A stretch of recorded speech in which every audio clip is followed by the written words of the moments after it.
This is the awful truth.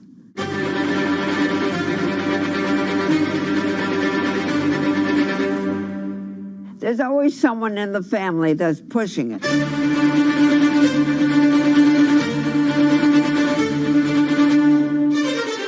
This lady does not deserve to be taken advantage of, especially at your age with your own grandchild. Yeah. My grandma is having to sue them. I'm testifying against them. Nobody's talking. They're one floor below right now. I get afraid to go on the elevator. It's sad that it had to devolve to this. It's like a soap opera to me. It's a very sad thing. It's a family feud. A family feud. Here's a family that, on paper, you would think has the wealth that so many people seek, yet at the end of the day, it seemed to sort of rip everybody apart.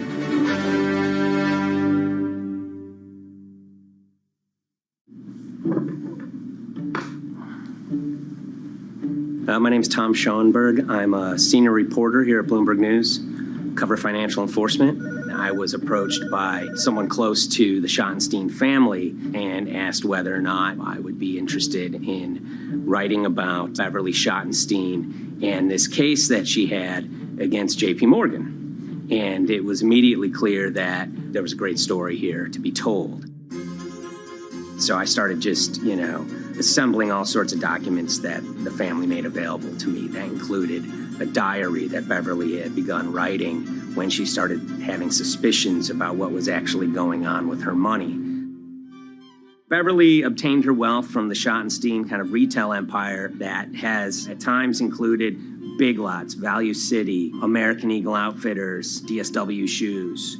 Beverly's husband died, and at which point they sold off their portion of the company, bringing them an enormous amount of wealth at around 1990. Estimates of her wealth were around $90 million. She, for many years, had that pool of money being managed by outside advisors. Her grandsons in the late 2000s had both graduated and were becoming financial advisors. She gave them a little bit to work with, and over time, her grandson, Evan, became the trustee of her entire estate. Managing sort of family money is not a conflict. In fact, some ways in wealth management, it's kind of how you get your start. It's kind of the seed that you need to sort of get going in the business. But Beverly started having suspicions that something was wrong probably in around 2016. Well, there were suspicious things, but taken separately without everyone talking about their own experiences, it was hard to really put it together. She had written a check to her caretaker, Dawn, that bounced. So she went down to her local Chase branch to sort of find out what was going on. She wasn't getting paper statements in the mail, so she asked them to print out a number of her statements having to do with her checking account and her credit card account. So we went to the bank and asked for the statements. And she got a whole year and going through all of them, page by page by page. And it was there she saw all sorts of charges that she said she didn't authorize or didn't know about. I was becoming very, very suspicious. I was starting to look in the money part, and that's what bothered me more when I saw that money was going, and I was not a big spender. Around the same time, Dawn, she starts noticing Beverly's son, who lived in the condominium below her, came up with Evan with a shredder and started grabbing papers in her office area, including some with J.P. Morgan letterhead, and just started sitting at the kitchen table, just shredding documents over and over. Yeah, they came in one morning. They used to do it in the back. Through the back door, and they brought the shredder inside. And then they went in the drawers in the office and took out all the papers, and they started doing it. I was very suspicious because I know you don't go around and destroying papers. Beverly said that they had done this many times before. That's when she said to me, Dawn, I'm going to write my feelings in this black book. Diary. And it's a diary, and she started writing. Each day she would write a little at a time. Around the holidays of 2018, the package had arrived, a FedEx package, and in it were materials about a venture capital fund based out of the Cayman Islands. Dawn and some other family members take a look at this, and they see that Beverly is signed up for this fund to the tune of $5 million over the course of several years. And that was really the beginning of it. That was sort of the tip of the iceberg when it became obvious that something was going on, that my grandmother really wasn't aware of this fund.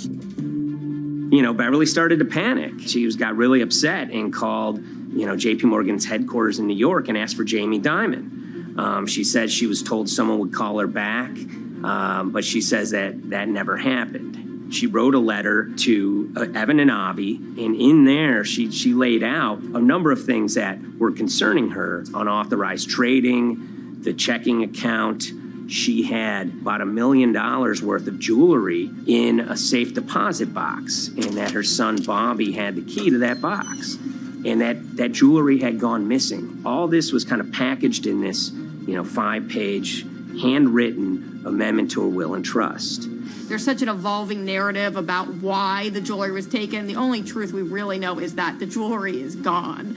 But why it happened, there have been a lot of different stories. You just don't take your mother's wonderful things and hand it out. And they emailed that note to J.P. Morgan to seize all activity on her account. And it ended up setting off a firestorm after that. As soon as they got this email that there was a cease and desist and that she wanted to send her money and change brokerage firms, they were actually vacationing one floor below downstairs. They're there right now. The next day, Beverly's in her place. The granddaughter's still in her place visiting. Dawn is there, and up comes Bobby kind of barging through the door. And he's screaming about what was sent to the J.P. Morgan. They're now investigating now. And he's furious, takes his mother and sort of puts her into a chair, gets pen and paper, and she says physically forced her to write a retraction letter. They were pushing me around. It was a scary time. I was really afraid, too. I had to take her to the doctor, and she did an x-ray because she was in so much pain. The locks had to be changed. The phone number had to be changed. I really thought we were going to have to hire guards to be outside just for protection. Oh, it was terrible. Horrible scene. Beverly brought her case before the Financial Industry Regulatory Authorities, usually known as FINRA. It took several months of hearings. She sees all sorts of transactions that's going on, hundreds of them that she claims that she never knew about, never authorized, but yet were logged in J.P. Morgan's files as having been direct requests from her. That included the sale of a large amount of Apple stock worth several $1 million, as well as all her stock in Big Lots. Over the course of their time with J.P. Morgan, Evan and Avi were making all sorts of trading on her account that was generating millions of dollars in commissions for themselves and the bank, yet she was not sort of getting any of the type of gains that you would expect sort of an $80 million account in a bullish market to be able to get. They issued a ruling entirely in her favor, finding that her grandsons, as well as J.P. Morgan, they were liable for violating their fiduciary duty, misrepresenting themselves, and they also found that the bank and her grandson, Evan, were liable for elder abuse. Evan and Avi, they were fired from J.P. Morgan. They issued an award of about $19 million. I reached out for comment, and J.P. Morgan emphasized that Evan and Avi were no longer with the firm and that their actions do not represent the sort of values of the bank. I reached out to Evan and Avi, heard back from their lawyer saying that, they disagree with the law and the facts that FINRA kind of used to decide the case against them and are seeing if they can have it withdrawn. Her son, Bobby, wrote her a letter, said his sons weren't criminals, and he also admits to taking her jewelry. And he says he needed it to pay off some bad business debts he had. They never once came up to say, I'm sorry. If there had been an apology and some acceptance, and asking for forgiveness from my grandmother, I don't think we'd be in the position that we are now. Since the piece came out, we've received dozens of messages from people, many of whom are telling their own sort of personal tales of, kind of financial advisors gone bad, or family members who got control of an estate and abused, those within. It seems that it's really resonated with a lot of people. I keep, hearing a lot of feedback about Beverly and how, a lot of people feel she did the right thing. You're never too old to stand up for yourself and try to right an injustice. She was adamant that she wanted to stand up for herself, but at the end of the day, they did wrong. It's a painful life lesson. Beverly taught them that you don't mess with grandma.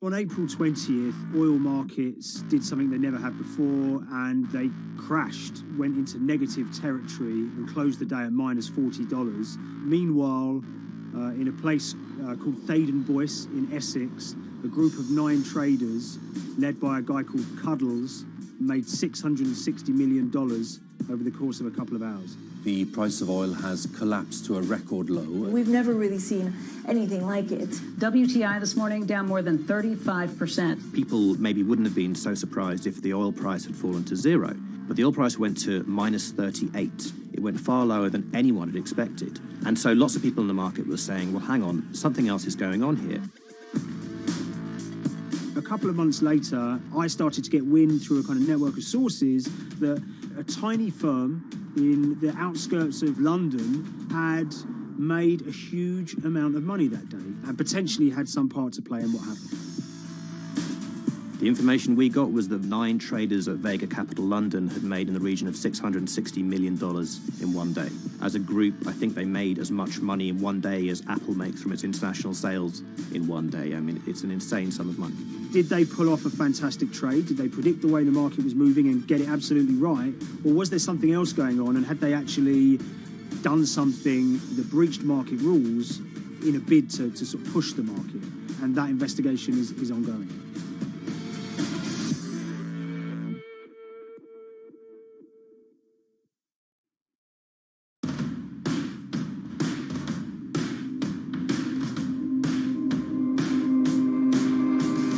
So Paul Commins is a trader who cut his teeth in the pits in the 80s and 90s. When everyone had a nickname, his was Cuddles.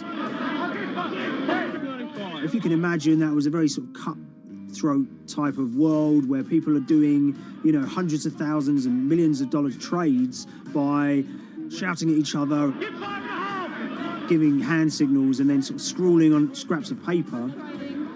The culture of the trading pits in London was very influenced by the working class guys who became traders there. They weren't like the city bankers that had gone before them. They weren't usually Oxford or Cambridge. They didn't wear Savile Row suits. They were ordinary working guys who happened to have a talent for trading.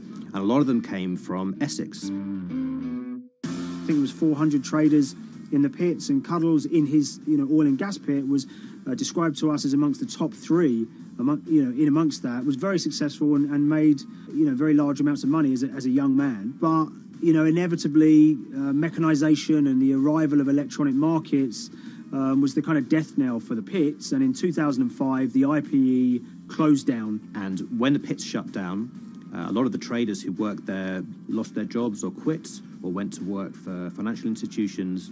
But Paul Commins decided to start his own trading collective out in Essex. Some of them are ex-pit guys, cut from the same cloth as him. Lots of them are actually sort of in their 20s, and they're his, drinking buddy's son, or they're his own kids' friends from football. They're young lads, hungry and ambitious, and he brings them into the fold. And fairly shortly, he's got, maybe a dozen or so traders that they're independent, let's be clear, but they're all part of this collective.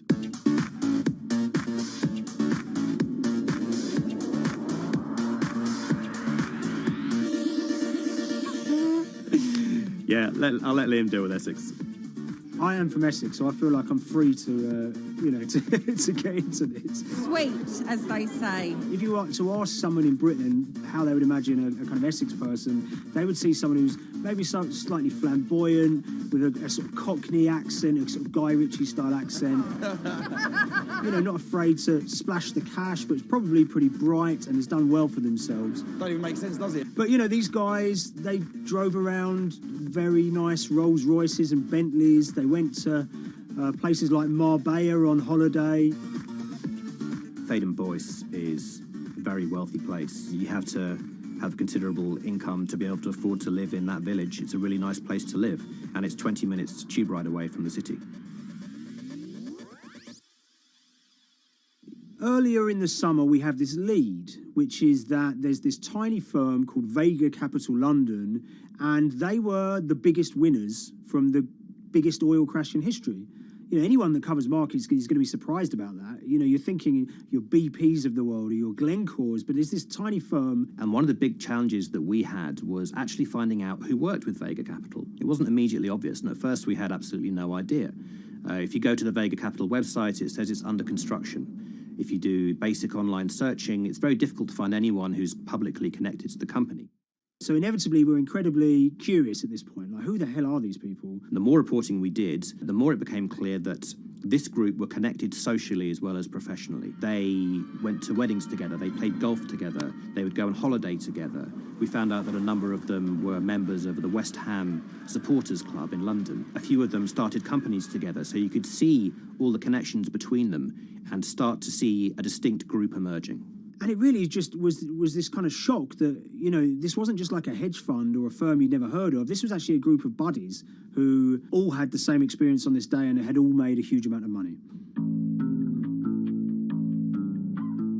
So if you're an oil trader, there's a number of different ways you can trade, and probably the most popular is WTI futures contracts. And it's basically a contract that says, I'm going to buy 1,000 barrels of oil from you at this point in the future, or I'm going to sell 1,000 barrels of oil to you at this point in the future. It's actually just a financial contract to gamble on to predict whether oil is going to go up or down. On the 20th of April in Essex, there had been signals for a while that this was going to be an exceptional day in oil markets. And we know that some of them arose early and started their trading in the early hours of the morning while it was still dark outside. Essentially what they were doing is buying contracts that gave them an obligation to buy oil at whatever the price ended up at 2:30 p.m. So they're basically placing a bet that oil was going to fall throughout the day. But they're simultaneously selling lots of oil as well. And whether they make a profit and how much profit they make is the difference between what they buy the oil for and what they sell the oil for. Now, of course, we now know throughout April 20th, the price dropped and dropped. So this is going very well for them. They are committed to selling oil at these prices, and the prices are continuing to fall, which means they're going to be able to offset it and buy oil at cheaper at the end of the day. Now, once it gets to kind of 1:30, 2 p.m., that's when things start to get really interesting. Suddenly there's a kind of influx of buyers and sellers, as desperation increases in the market and trading volumes go up. Now at 2:08 p.m. exactly, something bizarre and unprecedented happened, which is that oil passes into negative territory.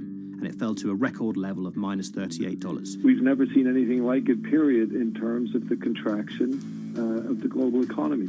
That huge gulf between what they were buying the oil for and what they were selling it for enabled them to make more money than they ever thought possible.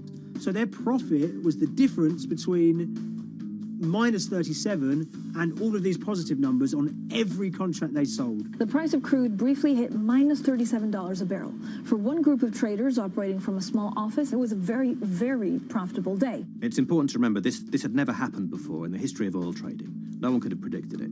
I can't think of another example of where you enter a trade and you get paid on both sides. You get paid both to sell and to buy. It's unthinkable. One thing we know about the Cuddles Trading Arcade is that they were very comfortable taking large risks. And, you have to be clear, this was a large risk. Yeah, we spoke to oil traders, both people that know these guys and people that don't, and they all say that this is, incredibly risky. And that's actually what stops a lot of oil traders doing trading like this. They simply aren't willing to stomach the risk. But Cuddles and his friends were. So when the kind of final calculations came down, the group of the 9 most profitable traders made $660 million or thereabouts between them. I mean, if you can imagine, I think 3 or 4 of them made in excess of 100 million each. One of the astonishing things about this trade is that 2 of the individuals who made more than $100 million in a single day were in their 20s. One of them was 22 years old. Only a few years earlier, he'd been posting on his social media about doing teenage stuff with his mates in town and going to see girls and rap music. And here he is a few years later making $100 million in a single day's trading. When me and Liam discovered that, we couldn't believe it. We couldn't believe what we were seeing.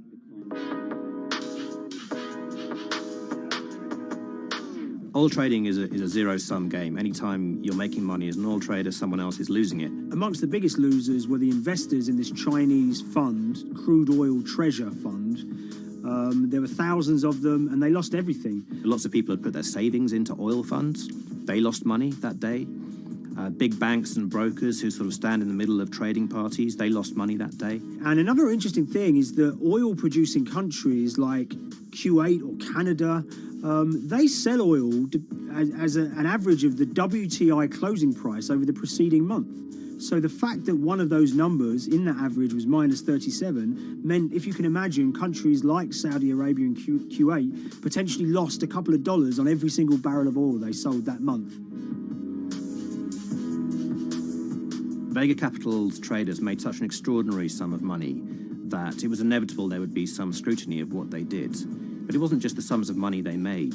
In the vital half an hour before the settlement price was set, they were by far the biggest sellers of oil futures in the market, which is an incredible thing to think about when you consider that the other participants in that oil market are going to be the world's biggest banks, oil majors, BP and Shell, and here you have a group of 9 guys in Essex who are having this significant influence over a global market for oil. I mean, I think you have to assume that if these guys had made $7 million or $10 million, they probably would be celebrating in Essex right now. But the fact that they made closer to $700 million has meant that they are facing understandable scrutiny. We wrote individually to all the Vega traders who did exceptionally well that day, and we got a letter in response from a law firm representing the group. And the law firm was at pains to point out, number one, that they haven't been accused of any wrongdoing, that they all traded independently and separately, and they'd basically all made up their own minds that this was what was going to happen in oil markets based on publicly available knowledge, and decided to execute this trade. What I love about these stories is there's a real variance of opinion, and some people will look at what happened and think that must be dodgy. They all traded at the end of the day. They all made a huge amount of money while all these people lost. That's shocking. But lots of people say these guys are at acute disadvantage. They're in a market that's inhabited by, huge technology-driven funds and firms and oil giants that have got all the advantages in the world, and when you get a bunch of Essex geezers who essentially beat the market and find a way to make a huge amount of money, they should get a pat on the back, really, because that's the dream.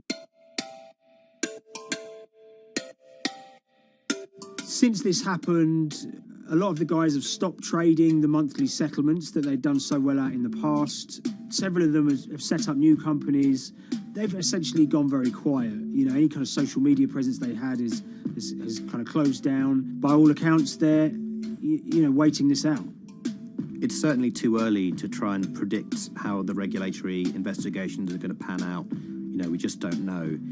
There's a number of potential outcomes for these guys. Potential punishments if there are any findings of manipulation against Vega or anyone affiliated with it might be you could be fined, you could be banned from trading, and in the most extreme cases there have even been criminal prosecutions in the past of people who have been found to have been manipulating the settlement and misconduct related to trade at settlement. There are other outcomes too. One obvious one is going to be that they're able to walk away from this life-changing trade with all the money that they made and celebrated as heroes in the trading community. That they'll go down as legends.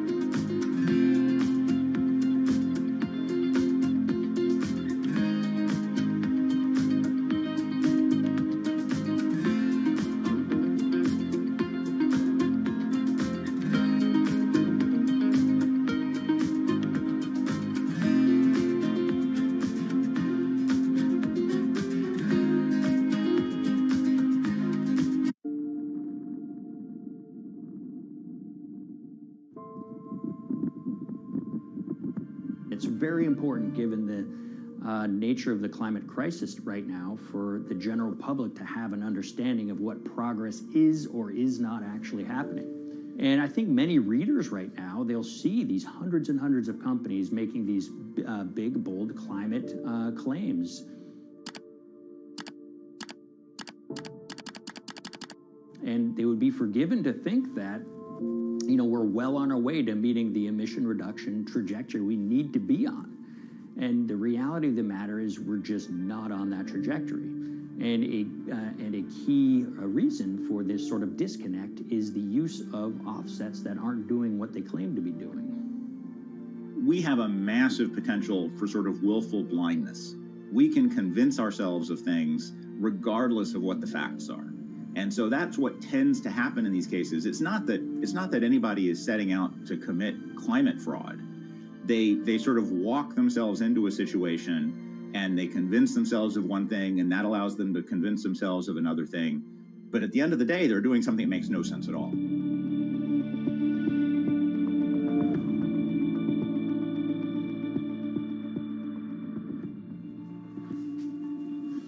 My name is Ben Elgin. I wrote the story about how the billion-dollar market for carbon offsets is setting back the fight against climate change.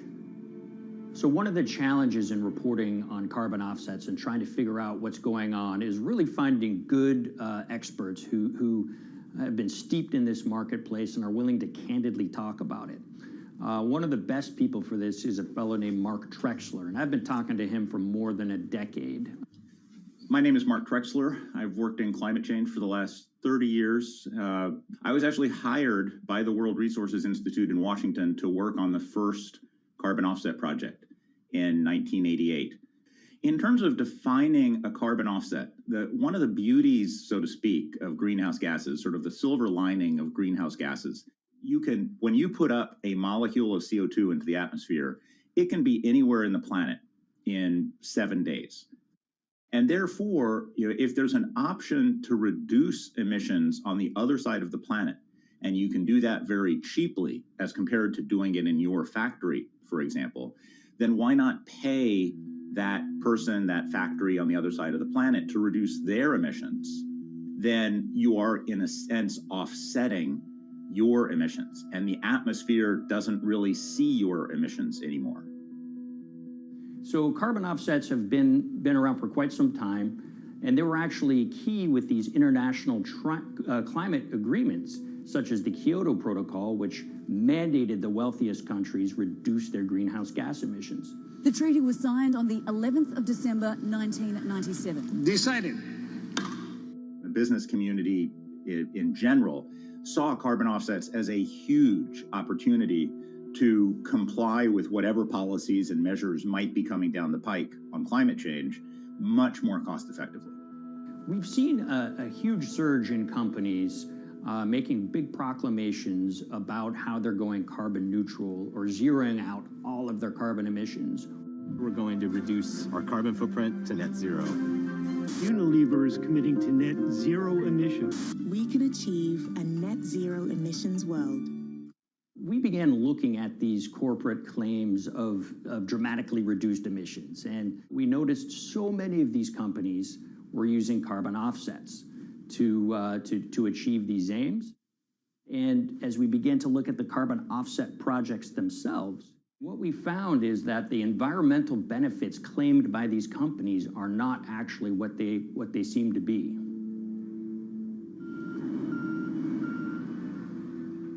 And as we sort of saw and spotted a number of these very aggressive carbon offset projects, which appeared to be generating inflated credits or bogus credits, we saw a number of them were associated with the Nature Conservancy. This surprised us. The Nature Conservancy is the world's biggest environmental group. They have about $1 billion a year in revenues, and they've been around for 7 decades. They've preserved about 125 million acres of land, and they've done so many good works over the years, and they've been very strong in terms of working with corporate partners. The Nature Conservancy has taken a different approach, a very pragmatic and pro-business approach. They will not go out and criticize a big polluter, but they're very happy to work with them. Some might say that, well, that's selling out, but others would say, and those at the Nature Conservancy would say, these companies have deep pockets. They can help fund important preservation work, and we have absolutely no problem working with them on this stuff. So companies are very warm, and they've partnered with the Nature Conservancy for many years. And yeah, it definitely lends a sheen of credibility to these projects. Here's 20 new reasons to visit Disney World this year. 1, 2, 3. If you look at, for instance, Disney, that's a sprawling company with theme parks and cruise lines that burn up diesel fuel. They have office buildings and television studios that consume electricity.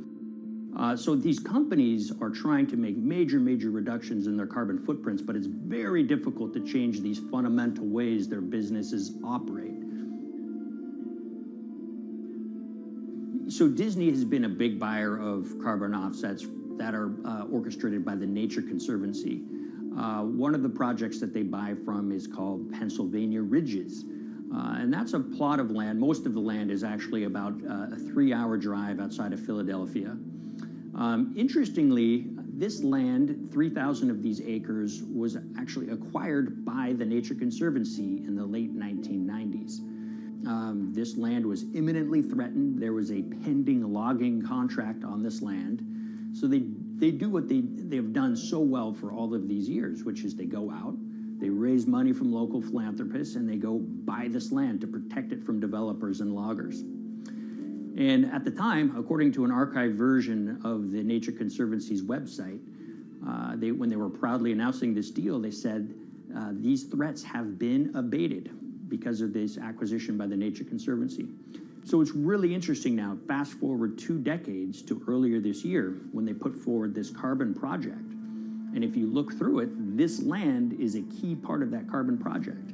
And what they're now saying is this land is now, once again, imminently threatened. 72% of the trees are going to be cut within 5 years. Now, this is just astounding because this land is owned by the Nature Conservancy. They do not clear-cut land that they've bought through philanthropic donations. So this scenario that they've put forward to get carbon revenues is not really plausible. And what that means is when you have Disney coming in and buying these credits, when it eventually lowers its carbon footprint because of these credits, well, that won't be a credible or truthful claim by Disney.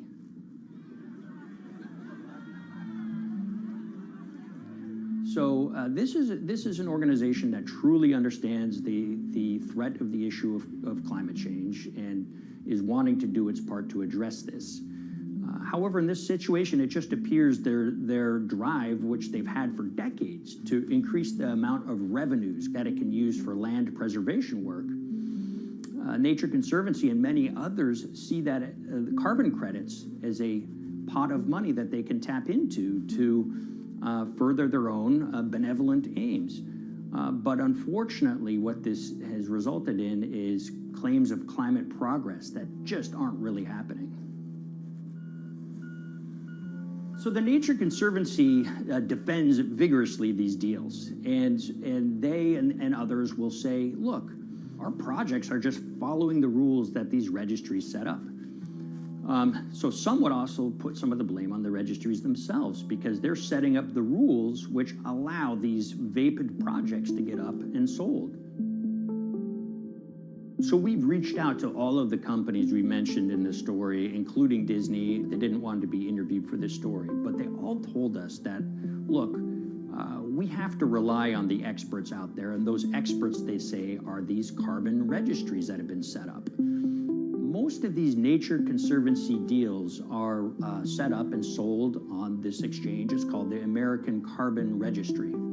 Now, it's the oldest of these registries that allow voluntary carbon credits to be sold. They've been around since 1996. What these offset registries do is they set up rules, and any carbon offset project has to follow those rules. But there's this tension that's always there. If the rules are too strict, then it's going to be very hard for carbon offset projects to get up and running. So there's this balance going on where the registries want rules that attract projects, but they don't want it to be so strict where it will disincentivize projects from getting listed. One of the challenges with designing carbon offset systems is that there are normally two people at the table. You have buyers and you have sellers. And to some extent, you have policymakers, but you know, the buyers and the sellers are really the ones with the expertise, with the incentive to really participate hard, make a lot of things happen. And the challenge there is that both of them sort of want the same thing, or they're both happy with the same thing. They're happy with low-cost offsets and a lot of them, because that works for their business model. You end up, though, with nobody really representing the atmosphere, so to speak. Nobody's really representing the climate in those discussions. And so the policies end up biasing the whole system. And you end up in sort of a race to the bottom. And that's what we've seen happen. You know, when it comes specifically to the topic of carbon offsets, you know, I am a fan of carbon offsets in the sense that they can help mitigate climate change. They absolutely can. But, you know, if we're not going to do it correctly in a way that actually does help mitigate climate change, then it's nothing but a distraction. And, you know, after 30 years, you have to start wondering, is it really just a distraction? And that's really unfortunate, but that's where we are. Ultimately, what needs to happen is systemic change. You know, we're sort of nibbling around the edges with some of these different things. We need to change how we produce energy. We need to change how we transport ourselves. We need to change what and how we eat. You know, we need systemic change associated with transitioning to a low carbon economy. A lot of what we're doing today is not promoting systemic change. It's sort of trying to stick your thumb in the dike to preserve the current system. And at the end of the day, that can't really work.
the Hyperloop. There's a good chance you've heard the name by now.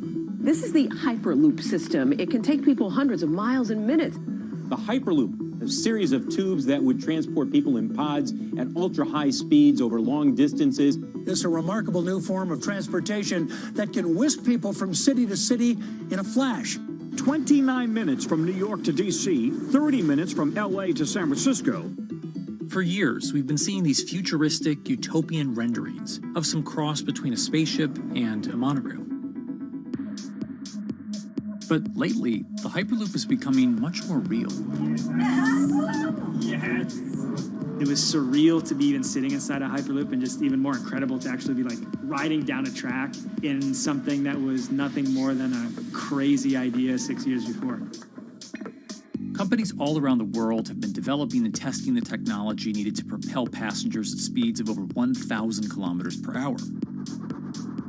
But for many, speed is only the first step to unlocking the full transformational effects of a new mode of transportation. Fast is what we just sort of take for granted in the Hyperloop world. It's the network effects that really deliver the benefit. And that opens up a completely different scale of economic opportunity.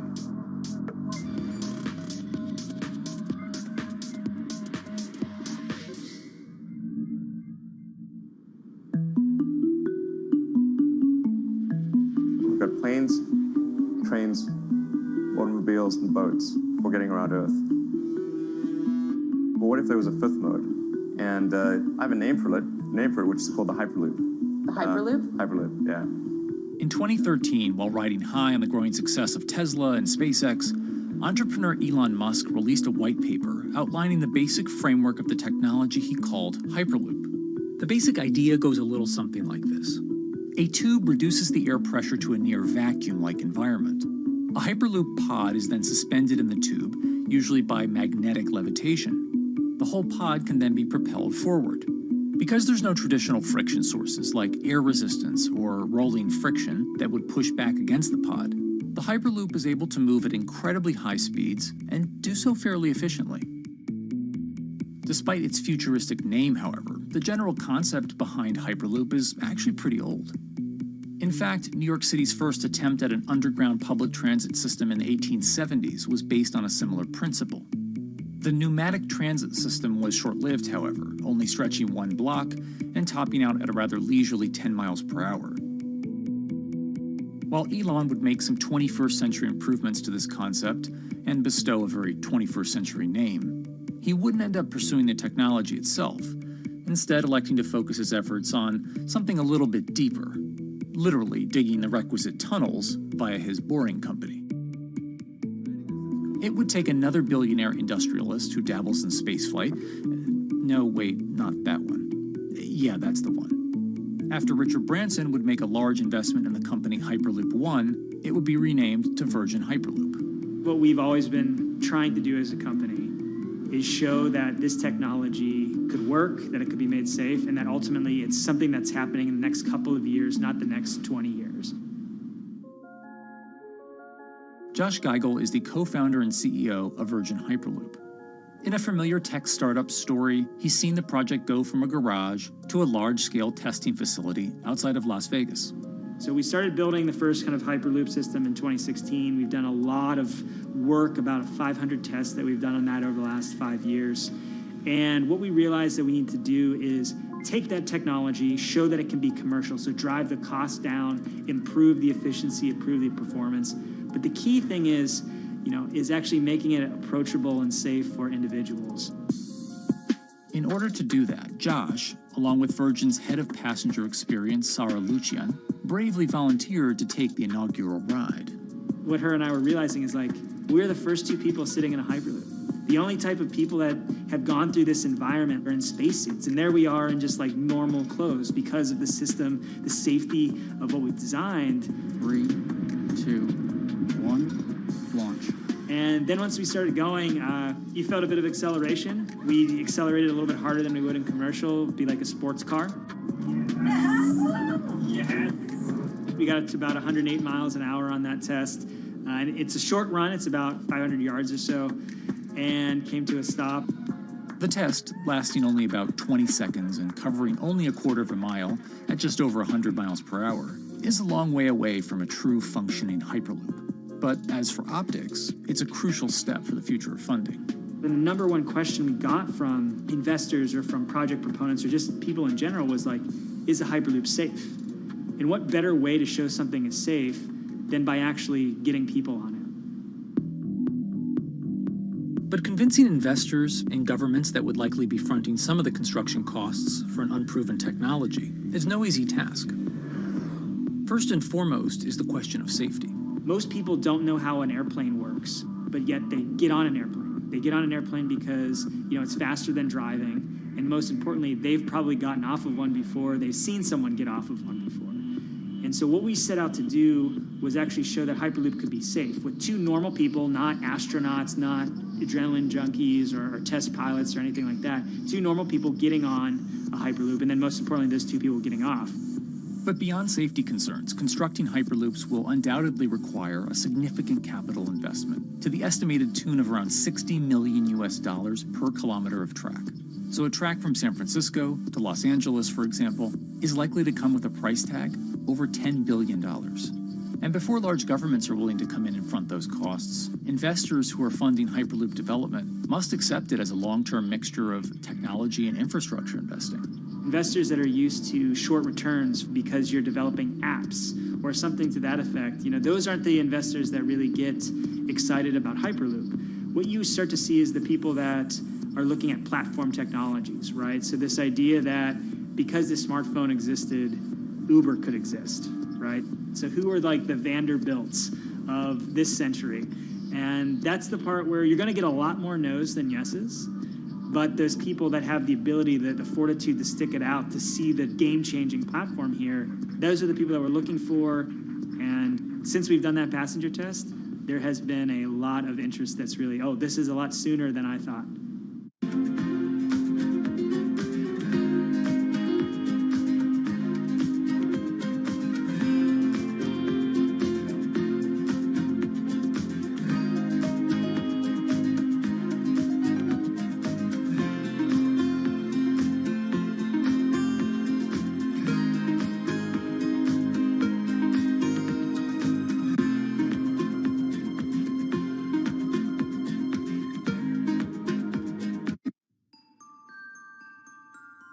Envisioning the ripple effects of what Hyperloop could achieve, though, is fairly challenging at this stage of development. It's fast, yes, but for point-to-point travel, traditional maglev trains can move pretty fast as well. And outside of China, South Korea, and Japan, even those haven't seen much adoption elsewhere due to the high costs and questionable profitability. The Shanghai line in China, for example, loses around $100 million every year. Hyperloop companies, however, believe they can offer something different than traditional railway lines.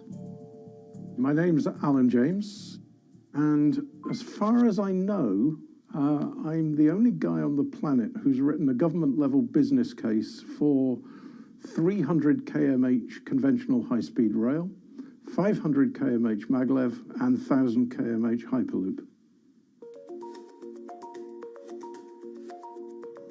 It's fundamentally about moving people from where they are to where they want to go, when they want to make those journeys, and doing it in much smaller numbers. So pod designs for Hyperloop range from 12 to 28 seats, typically. Why are they small? It's because small enables the network to operate flexibly. And a great example of that is the east-west strategic route across the north of England, from Liverpool to Manchester to Leeds. So to get from Liverpool via Manchester to Leeds by train is just short of 2 hours today. It'll probably take you 2 hours driving as well in average traffic conditions. Net result is those three city regions remain three separate entities: Liverpool, Manchester, Leeds. There's very little commuting traffic between those urban areas. Hyperloop absolutely changes that from the ground up. Liverpool to Manchester is a 5 or 6 minute journey. Manchester to Leeds is also a 5 or 6 minute journey. What that effectively does is create a single supercity economy. In this vision, the Hyperloop acts a little more like a highway, where pods have fixed destinations and don't need to stop along the way.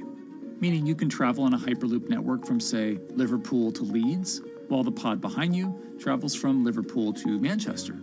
And if that metro Hyperloop network is connected to other networks from the same location, you could travel from Liverpool to Paris or Liverpool to Amsterdam, all without making a single stop. For passengers, for business, for leisure, that is utterly transformational. For high-value freight and logistics, it's equally transformational. But critically, if you do a Hyperloop network at scale, you begin to deliver massively significant carbon savings too. A multi-regional Hyperloop network could become a replacement for both short-haul passenger and cargo flights and traditional ground transportation, both of which are significant carbon producers. One Hyperloop-connected distribution hub, perhaps at an airport that is predominantly used for international air freight, replacing maybe 10, 12, 15 distributed road hubs. It takes a lot of polluting and inefficient truck haulage off the roads.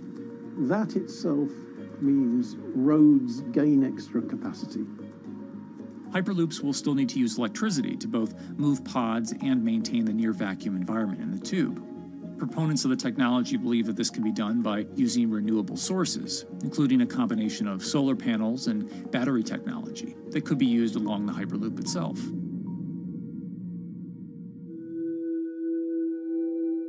But even with all multipliers of time and carbon emission savings that a Hyperloop network may provide, the investment capital required to actually build such a network becomes even more economically and politically daunting. Committing doesn't mean spending billions on day one. Committing means, how do we phase it?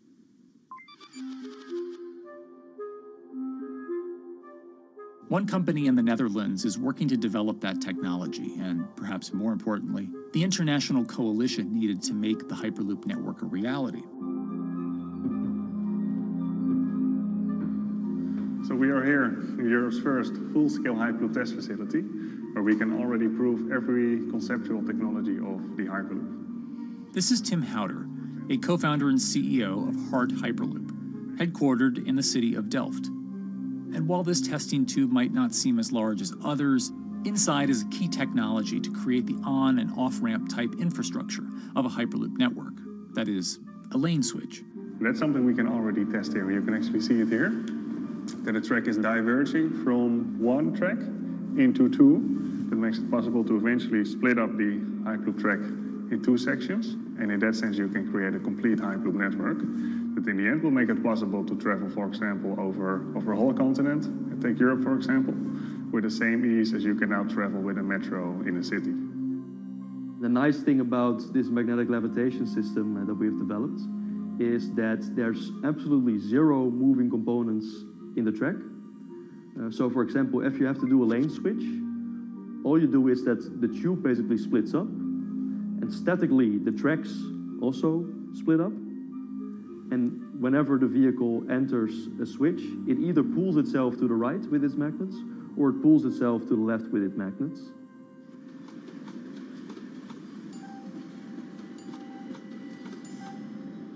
Lane switching on traditional rail requires the physical movement of the rail.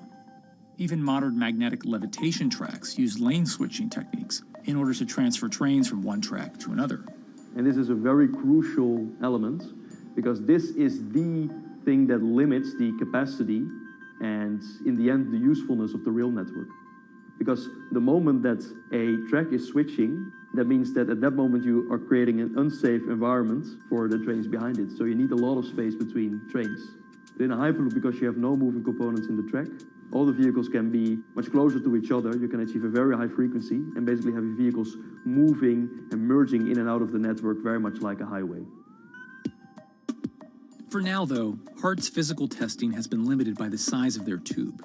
Because the test track is only 30 meters long, they haven't tested this lane switch at speeds greater than 20 kilometers per hour. However, the company is working to build a new test site where it plans to increase that testing speed to 300 kilometers per hour. We're now in a phase where we have proven most of the most important technologies in the test facilities that we already have. And we have also demonstrated the viability and the feasibility of a network. If you look at all the subsystems that it consists of, most of those are proven systems, already demonstrated in lab conditions. So we don't really believe that the technology itself is going to be the biggest challenge. Because for all Hyperloop companies out there, actually building a Hyperloop system requires more than just a good product. We're talking about the safety aspects, we're talking about integration into the environment, we're talking about the social aspects. Do people feel comfortable traveling in such a system? So it's about all these different aspects, and the complexity is really getting all the different stakeholders that are relevant and that do need to contribute to bring this to market, to get them all following the same roadmap.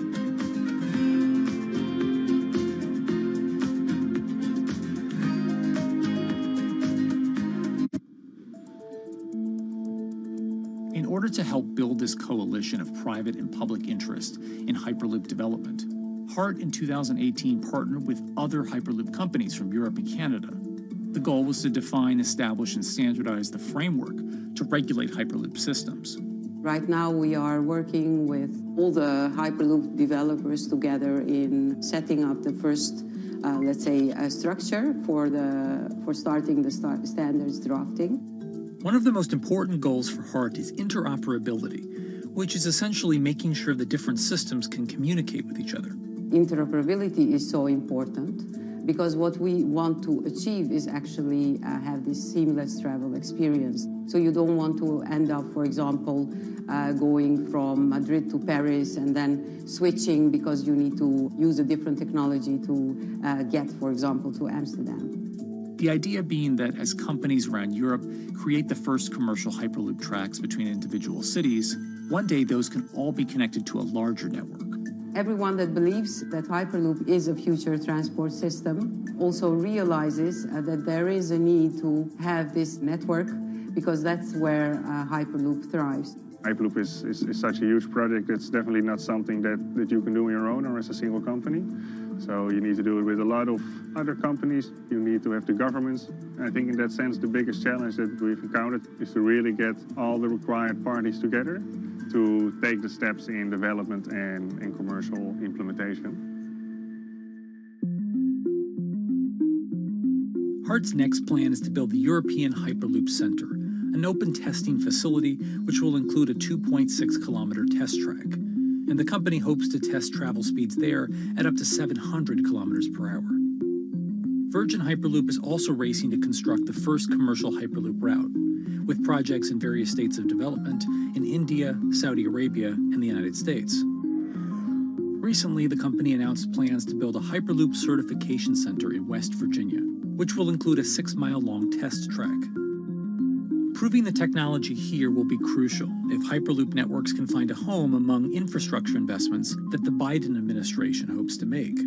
The idea that there's multiple Hyperloop companies, I think, is a redeeming aspect in the business. People really want to see something happen, so having multiple people move forward is good for that. I was struck when Josh and Sarah rode the pod. 2 or 3 of the major outlets used the phrase, "We now have a new mode of transport." And although all of that technology had existed before those 2 human beings rode it, it was the moment at which those 2 human beings traveled that short distance down the tube that in popular imagination, Hyperloop became a mode of transport. The metaphor I use with my team is that, the Wright brothers were first, but none of us fly on Wright Brothers Airlines anymore. If you don't continue to innovate, you're not going to be around, and so we'll continue to be at the forefront of building Hyperloop. Back in 2013, Elon had an idea. I think the difference now in 2021 is some brilliant engineers have spent real time grinding out the details. And I thoroughly expect the next 3 to 5 years to be decisive.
This week, how hydrogen can transform our energy usage.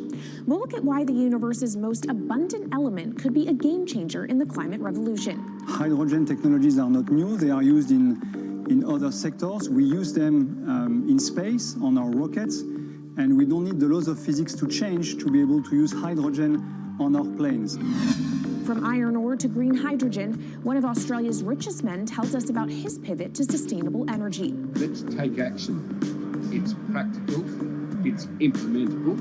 Let's do it now.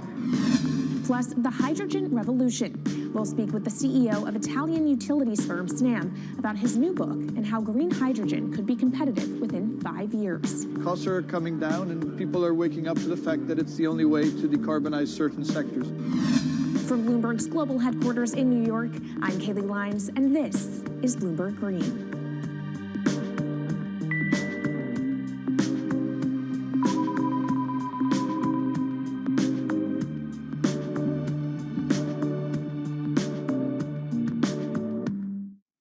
It's a new year, so here at Bloomberg Green, we're highlighting new solutions in the fight against climate change. And one of those is as old as the universe itself, hydrogen. It's the simplest element around, but could well be a game changer when it comes to turning around our dependence on fossil fuels. Today, hydrogen is used in the chemicals industry to produce petroleum products. It's also starting to be used in steel production, an industry under a lot of pressure to decarbonize. But it has far more uses as well, from powering cars to heating our homes. And Bloomberg New Energy Finance sees a seismic shift in the sector in the next 10 years as green hydrogen squeezes out dirtier alternatives. So-called gray hydrogen dominates today. But as renewable electricity gets cheaper and more accessible, so will green hydrogen. In this week's edition of Bloomberg Green, we'll explore what this push into hydrogen means for tackling climate change. We'll hear from Australian billionaire Twiggy Forrest about his pivot from iron ore to hydrogen, and we'll also speak with the CEO of Italian utility company Snam about his book, The Hydrogen Revolution. But first, what are we using hydrogen for? And why does it actually matter? Christine Lee Edwards explains. Hydrogen, the most plentiful element in the universe. On Earth, we find it mostly bonded to oxygen in the form of water, or in other gases known as hydrocarbons.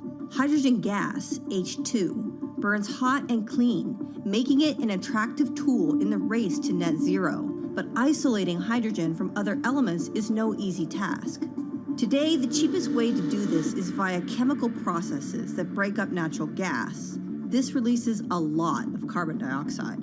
Another method is to use electricity to split water molecules in a process called electrolysis. Although there is no carbon byproduct, a lot of electricity is needed. And if this power comes from burning coal or gas, it negates the zero emissions goals of using hydrogen to begin with. Hydrogen produced in this way, powered by fossil fuels, is called gray hydrogen. If carbon capture and storage is used together with fossil fuels, then it becomes blue hydrogen. If nuclear power is used, it's called pink. And finally, green hydrogen is when it's produced via electrolysis and powered from renewable sources. This method is considered emissions-free. It's predicted that by the early 2030s, H2 made from renewables will be cheaper than that made from fossil fuels. But that hinges on the cost of electrolysis declining, which will be achieved through larger projects and an expansion of manufacturing. To be clear, vast amounts of H2 are already used today. Global production in 2018 totaled 117 million metric tons. This hydrogen is mostly used for its chemical properties, not as a source of energy, and very little of it is clean. Some sectors like steel could start using hydrogen for these chemical properties, replacing coal. Industries like cement and glass may also use hydrogen as a source of heat. Another advantage is its energy storage potential. It can be stored over long periods of time and used when more power needs to be added to the grid. It also could hold an advantage over batteries in heavy transport and shipping. The promise of hydrogen for energy has been around since at least 1874, when Jules Verne wrote about it in his book, The Mysterious Island. But the future of hydrogen will depend on policy. Countries with net zero targets, carbon pricing, and hydrogen strategies with investment mechanisms are likely to see the highest H2 demand.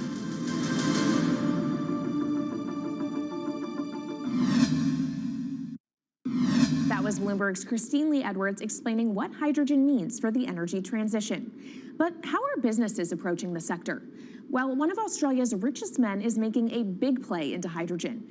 Andrew Forrest, better known as Twiggy, made his fortune from iron ore, being the chairman, former CEO, and major shareholder in Fortescue Metals, one of the world's biggest miners. But after having made over $10 billion in profit from the metal in the last fiscal year, Twiggy wants to transform Fortescue into a clean energy company. He's been scouring the planet in search of investment opportunities in hydrogen and renewables.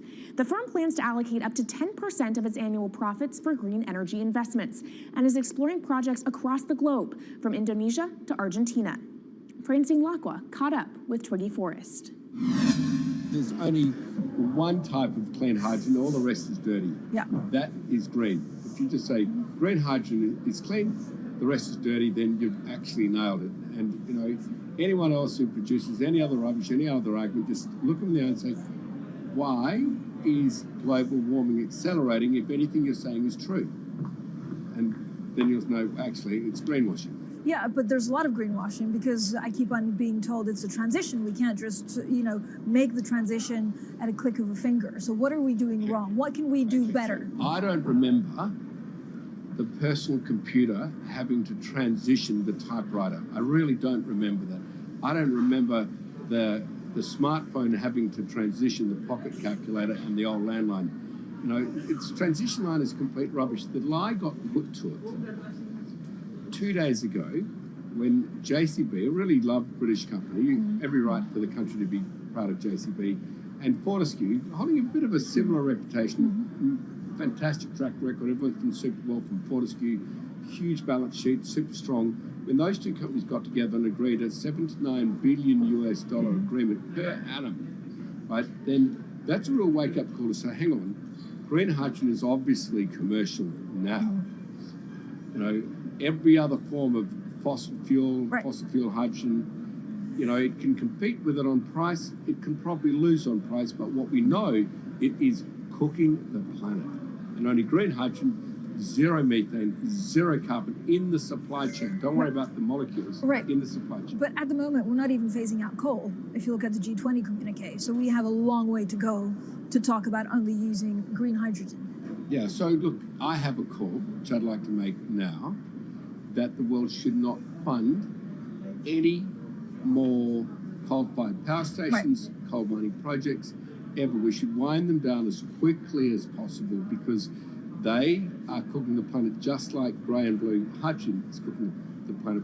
Yeah. You know, hydrogen, which is not made from renewable electricity, is releasing 10 to 16 times more carbon, let alone the methane, which is worse, than it is hydrogen. So we've just got to stop doing things which are self-harming under the guise of greenwashing. So why are leaders so slow? Even if you look at the appetite for ESG investments, they're growing exponentially, so are emissions. So where are we allocating capital? Okay, so take the recent G20.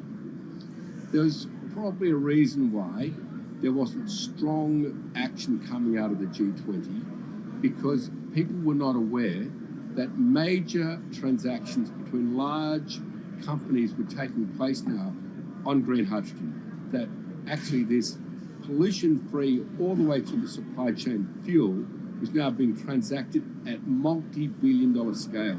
If they'd known that, I don't believe any sovereign leader or any energy minister or climate change minister could not take ultra seriously that green hydrogen is now here to stay. It's broken through. History has been made. It will never go back. Okay, what is the one thing that you would tell leaders today and business leaders? How do we transition faster than what we are now because we're at real risk of missing our targets? Oh, so that's really simple. You stop funding, you stop subsidizing, you stop using money into fossil fuels. It could be carbon sequestration, it could be fuel rebates, could be anything. Hundreds of billions of dollars getting ashed while we ash the planet on fossil fuel subsidies. Because we haven't had that renewable electricity, we haven't had that green hydrogen, it's kind of been pushed down. It's all sorts of excuses. Oh, it'll never be commercial, it'll never be supplied in the quantities we need it, you know, blah, blah, blah. Now we know, let's take action. It's practical, it's implementable, let's do it now. Okay, if we do it now, is there going to be a shock to the energy system? Is there going to be a shock actually to economically? And is it worth, you know, not talking about transition, just going from A to B? Yeah, it's a fantastic question. A to B is the solution. Let fossil fuels do what fossil fuels do. Just burn their coal, burn their oil, burn the gas. At least they're pumping up carbon and methane into the atmosphere, honestly. Well, not that honest because they don't measure methane, which is 90 times worse than carbon. But at least the carbon is being done honestly. Encourage the green hydrogen sector to come in really fast.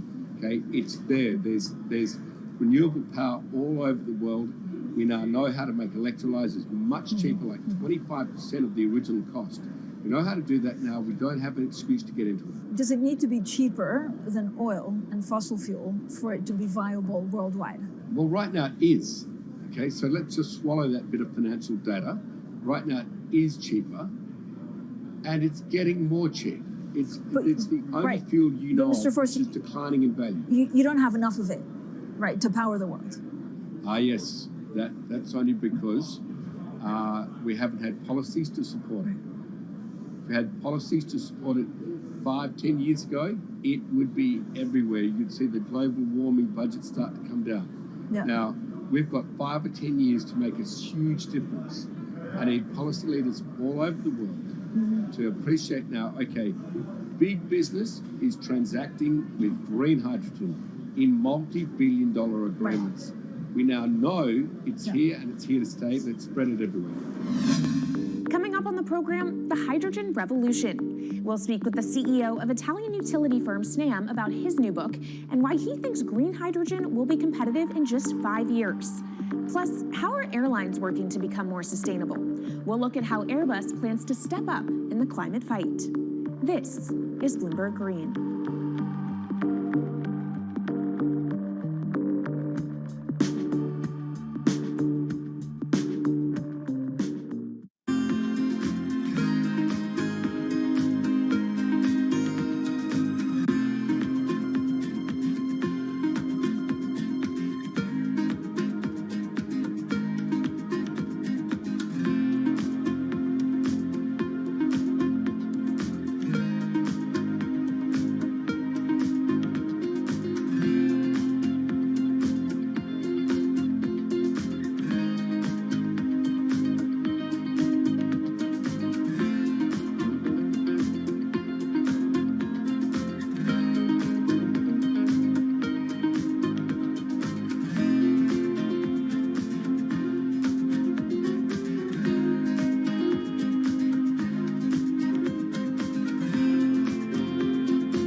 Bloomberg's World headquarters in New York, I'm Kaylee Lines, and this is Bloomberg Green. What will the world look like in 2050? Will global temperatures have stabilized, electric vehicles be abundant, and solar and wind power homes around the world? According to Marco Alvera, the CEO of Italian energy company Snam, that vision of the future could be a reality. And he says that hydrogen will pave its way. As he tells it in his new book, The Hydrogen Revolution, Alvera's moment of reckoning came in November 2018 when he tasked the Snam Scenarios team with studying how Europe could reduce its CO2 emissions to zero by 2050. Looking through the results of the study, Alvera said he was struck by how much hydrogen was in Europe's energy mix by that year. Beyond the abundance of hydrogen, the Snam model also predicted that it would be the cheapest form of decarbonized energy for many sectors, and that it could be cheaper than today's prices for oil, coal, and nuclear power. Our Maria Tadeo spoke with Alvera at COP26. It's happening all very fast. We see the cost of hydrogen coming down a lot. Hydrogen will play a big role in the energy mix. I don't know if it's going to be 15 or 25% of a fully decarbonized energy system, but it's going to be big. Costs are coming down, and people are waking up to the fact that it's the only way to decarbonize certain sectors, so-called hard-to-abate sectors. And you say it's the only way and the costs are coming down. Where do you see prices moving? Because a lot of the reticence at times has to do with the pricing, that some argue, well, it's still not the cheapest option on the market. So when I was first working in hydrogen in 2004, it was costing $1,000 per megawatt hour. 2010, $600. Today, $100, and we see it going down to $50 in 5 years' time, and to going down to $25 per megawatt hour in the next 10 years or so, which is a quarter of where it is today. That's really because renewable energy, and we're talking green hydrogen here, renewable energy costs are falling, but the cost of making the electrolyzer, which is the kit that you use to convert solar or wind energy and water into hydrogen, the cost of this kit is falling a lot because it doesn't really exist on an industrial scale. So as we build up capacity, we industrialize it, we standardize it, and we squeeze costs out. That's really the cost trajectory. And for that, of course, you need demand, however, for governments and also institutions to kind of buy into this idea that it is the future and we want to invest and create infrastructure. What are they telling you? When you speak to governments, when you speak to officials, are they keen on this? They're very keen. So the Department of Energy shares our view in the States of getting to below $1 a kilo, which is $25 a megawatt hour. The European Union has a hydrogen strategy, which is very clear, and several member states have the same. Chile wants to export a lot of hydrogen. China's big on hydrogen. Australia is very big on hydrogen. Japan is blending already hydrogen. So I would say the world is now really focused on this because it's the only way to store energy for a long period of time economically is to convert it into either a liquid or a gas. And of course, you talk about the price, but the other big component is the volume. You know, how big can you go? Where do you see that on a time scale? So wherever it's sunny or windy, you can produce very cheap hydrogen eventually. And so compared to oil and gas, which are concentrated in few parts of the world, it's going to be very democratic from that point of view. So every sunny place, every desert, every ocean wind can be turned into hydrogen that we can put on ships, in pipes, and really start trading it around the world. So it's going to happen a lot faster than a lot of people think. So, and when you say a lot faster, what is that in time? As I said, $50, which is essentially oil parity within 5 years. And then, depending on how quickly we ramp it up after that, we could get to $25, which is coal parity before the end of the decade. And in big scale. In big scale, because once you get to coal parity, that's the only way we're going to get China and India to stop burning new coal. We have businesses in China and in India, and I see a lot of hydrogen development, a lot of renewable development in both countries. The India announcement was incredibly strong on 2030. Some people were upset about the 2017 net zero deadline, but when it comes to 30, he announced a big, big commitment to get to 50% renewables. Were you surprised by it? I was surprised that they would make it so explicit, and even the net zero is a big thing for them. And so I think it will happen faster than 2070 because of the falling cost of renewable and hydrogen. India's burning 80 gigawatt of oil, of diesel, to keep the lights on. So there's an immediate opportunity there, and we're very interested in working in that country. And with regards to China, perhaps the fact that we haven't really seen them active, I guess the diplomats are working on this, but we haven't really seen the leadership. It's going to be technology, it's going to be industry. I think China has committed to a net zero, which is very important. At the G20, China was clearly behind the 1.5 degrees. So I think a lot has been achieved between the G20 and COP, and I think what's really important is to see in the coming years how quick. It's in our hands to make part of this happen in 5 years, or it could otherwise happen in 15, 20 years. It's about building the project. The capital is there. We saw how many trillions of dollars are already committed. What's missing is really the projects, and that's where companies like us step in. Marco Alvera, CEO of SNAM there, speaking with our Maria Tadeo. Let's turn now to the aviation industry.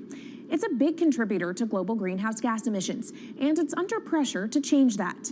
In October, the International Air Transport Association, a trade body representing airlines, approved a target of achieving net zero emissions by 2050. To achieve that, many airlines in the US and Europe are looking to buy sustainable aviation fuel made from renewable sources like used vegetable oil. Initiatives like these are pushing plane makers to come up with some radical new aircraft that will eventually cater to our growing appetite for travel without hurting the environment. We took a look at how Airbus, the world's #2 aircraft manufacturer, is stepping up to the challenge. How long until we can fly emission-free? Airbus says it's more confident by the day it can be done by its 2035 target.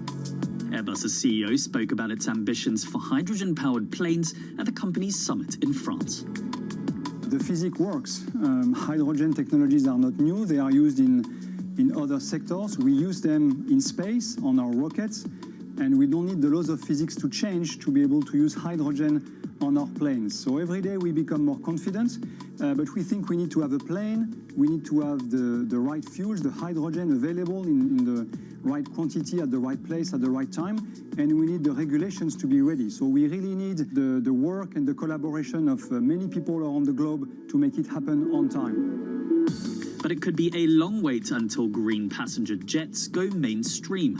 Larger aircraft with more than 150 seats are not expected to feature globally until about 2050. That means manufacturers and airlines today are under growing pressure to ramp up short-term innovations to cut their carbon. In the long term, meeting the ambitious plans for so-called green hydrogen means building a giant industry almost from scratch. To make that happen, British airline EasyJet is among those saying governments need to get involved and fast. Aviation's emissions over the last 3 decades leading up to the pandemic grew by about 80% to over 1 gigaton, and that's projected to double by 2050. According to Bloomberg NEF, about half of the airlines with the largest global market share have set net zero targets by that same date, nearly 3 decades away. Coming up, from blue sky projects to the bottom line. We'll speak with our Bloomberg NEF expert Meredith Annex and dig into their models about how hydrogen fits into the future energy mix. This is Bloomberg Green.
gets done, and then it's tough to do so. Is that break point at 5%, at 4% inflation? Where do you estimate it is? Yeah, so with the latest data, we have core PCE inflation almost near 5% at the end of this year and core CPI near 6% at the end of this year. And I think what has been really troubling within that data is it is not really global supply chains and goods price inflation at the moment. It is about services inflation. It's about shelter inflation, rent and OER. And that's something that tends to be more persistent, more domestically oriented. And so I think it means a shift in the narrative about what we need to get inflation down. It is not really about global supply chains. That will help, but it really is about getting demand pressures down and a loosening in the labor market. Is the price of the pandemic stimulus under national emergency that we codify Adam Posen's 3% inflation level is the new 2%? Look, I think central banks cannot move in that direction today. We have worries about inflation expectations moving higher. We just saw the print from the University of Michigan on Friday. And so the Fed and central banks cannot suggest that they're going to allow for substantially higher inflation at the moment. That risks unanchoring inflation expectations and this becoming a much worse cycle that they have to deal with and slam the brakes on harder. Is it possible that as we look forward, the Fed gets inflation down into the 2.5% range or lower, and at that point they accept that at the expense of pushing the economy into a recession? I think that's a reasonable view of where we might be, but we need to get a lot of progress on the inflation front really to get back down to those levels. John, I can't emphasize enough this disjoint analysis of a two-stage decline in inflation is the heart of the matter. In the press conference today, that's what Powell needs to do to get that conversation back in control. Hey, TK, I'm with you. It's an important question. Lisa, just how much inflation they're willing to tolerate. I don't think they want to address that today at all. This is about credibility. This is about credibility in the near term. Long term, things will evolve as they are. I was just looking at five-year forward break-evens, basically a measure of 5 to 10-year inflation. It is creeping up slowly, well above that 2%, around 2.3 to 2.4% range. It has already gotten outside of what the Fed wants to see, and they're not jawboning that down. Priya, I'd love your view on this. I think more recently, most of the fresh forecasts, the estimates, the guesses, call them what you will, ahead of this decision in about 4 minutes is for 75 basis points. Some still looking for 50. Priya, how do you think this bond market would respond to a 50 basis point hike? I know that's tremendously difficult to answer in isolation because we'll have the news conference, all the forecasts as well. But just the 50, how are you thinking about that if that's what we get in a couple of minutes? Oh, I think it's positive. I would disagree that it's negative for risk assets. I think it's positive because it's telling you that the Fed doesn't want to overdo it. They want to calibrate policy in response to both aspects of the dual mandate. They can keep going 50. I mean, our call up until Monday was 50s all the way until December. If they communicate that, yes, it's just going to take longer to get inflation back to 2%, but they're doing it in slow steps. I think it's going to come down clearly to the messaging, but I think it's a big bull steepener. So front-end rates fall. I think that terminal rate comes down. This idea of a hard landing starts to recede a little bit because the Fed can calibrate quickly. I wonder where that would leave the long end too. Priya, thank you. Priya Misra of TD, Matt Lazzetti of Deutsche Bank. We're about 2.5 minutes away from this. Anything between 50 to 75 basis points, take your pick, seems to be the theme on Wall Street. But a lot of that changed, Tom, after the CPI print on Friday. That's what introduced this idea that this Fed would have to go hard today. By the conversation, we're going to have Scott Miner is going to join us. William Dudley will join us, of course, the former Fed president of the New York Fed. But, John, what we're going to really be doing is looking at the chairman of the Fed's data because the market is the chairman of the Fed right now. I'm sorry, the market is driving this conversation in McChesney Martin 101. That's not good. And I'd throw in the Wall Street Journal report earlier this week, Tom. That's so happened certainly before. The data sparked the directional move that we saw in yields and introduced, I think it was Barclays straight out the gate on Friday, Lisa, off the back of the CPI print. They kind of tiptoed in there and said 75 is coming. I just thought of something. Not just them. Go ahead, Tom. Is Scott Miner the Fed whisperer? He might be. Do you want to ask him? I'm not going to ask him right now, but no? he might be. Can Scott only talk after the decision, Tom?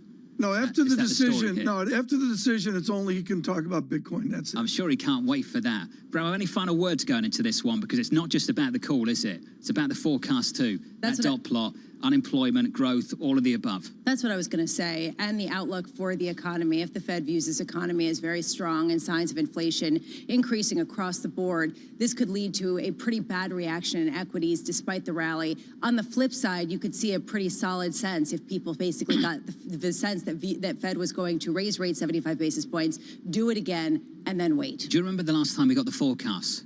What Dan Swank said? Fantasyland. Grant Thornton. Fantasyland. I'm very, very interested to see what happens with this unemployment outlook in just a couple of minutes' time. 3.5%, the current estimate. We're seconds away. Let's get you set up for it. Here's the price action going into it. Your equity market is positive by 1.3% on the S&P 500. On the NASDAQ, up by 2 percentage points. Into the bond market, we look a little something like this going into the decision. Yields are coming in on a 10-year, on a 2-year, on a 30-year.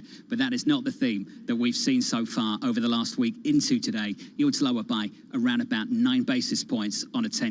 From New York, in D.C., with your Fed decision, here's Mike McKee. It is 75, and the Fed has significantly raised its forecasts for the Fed funds rate over the next few years, saying in their statement, the committee is strongly committed to returning inflation to its 2% objectives. Members now see the Fed funds median rate at 3.4% at the end of this year, 3.8% next year, and 3.4% in 2024. 5 members see the rate over 4% in 2023. The central bankers dropped their forecast that the labor market will remain strong, and they no longer say they expect inflation to fall back to 2%. The central bankers also say the unemployment rate will move up to 3.7% this year, 3.9% next year, and 4.1% in 2024. Given we're at 3.6% now, that would meet the test of the SOM rule, which posits that when you get a half percentage point rise in unemployment, you get a recession. However, the Fed is not forecasting recession this year. The headline inflation rate is seen as rising significantly, 5.2% this year. It's 6.3% now. That's PCE, which will fall to 2.6% next year and 2.2% in 2024. Quote, inflation remains elevated, reflecting supply and demand imbalances related to the pandemic, higher energy prices, and broader price pressures, the statement says. The Russian invasion of Ukraine and related events, it says, are, quote, creating additional upward pressure on inflation and weighing on global economic activity. Also weighing on U.S. economic activity. This economy is going to slow significantly this year and the next 2 years, growing just 1.7% in 2022, and 2023, 1.9% in 2024. And there's one other surprise, guys, a dissent by Kansas City's Esther George, who wanted a 50 basis point move, smaller than the rest of the open market committee. Surprised to see that from Esther George, but that's a separate point. Mike McKee, thank you. Mike, stay close. I want to run through all of this right now on the S&P. In and around 1% higher on the S&P 500, up by 1.12%, on the NASDAQ, up by 1.8%. If we can work our way through a bond board, I'd love to do that, just to look at where treasuries are. Yields are still lower on the session. Some of that fades a little bit, lower by 6 basis points on a 10-year to 340, on a 2-year 335. But we did so much work, Tom, coming into this decision over the last week or so. It's been extraordinary, and I really want to emphasize to people, this is history in the making. This is much more, John, than harkening back to 1994, which I remember as a tumultuous year. John, this goes back decades and decades and decades to how does a central bank raise rates politically.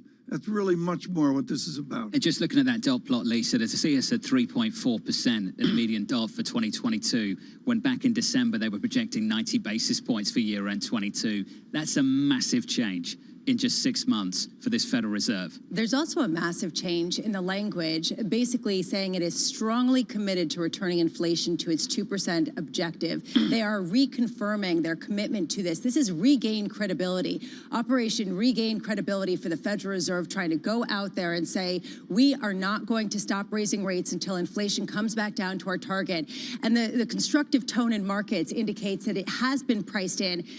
The press conference will be interesting. Hey, we'll see. You and I have both said over the last news conferences, these moves in these markets. Big time. Yeah, we'll see. We'll see how the news conference goes. We'll see how we close. Bitcoin, but at 2:04 p.m., we're not going to do Bitcoin. We're going to talk to Maynard about the history of all this to give those younger perspective on this important moment. He is with Guggenheim. Scott, I'm going to cut to the chase. Is Greenspan's measured dead?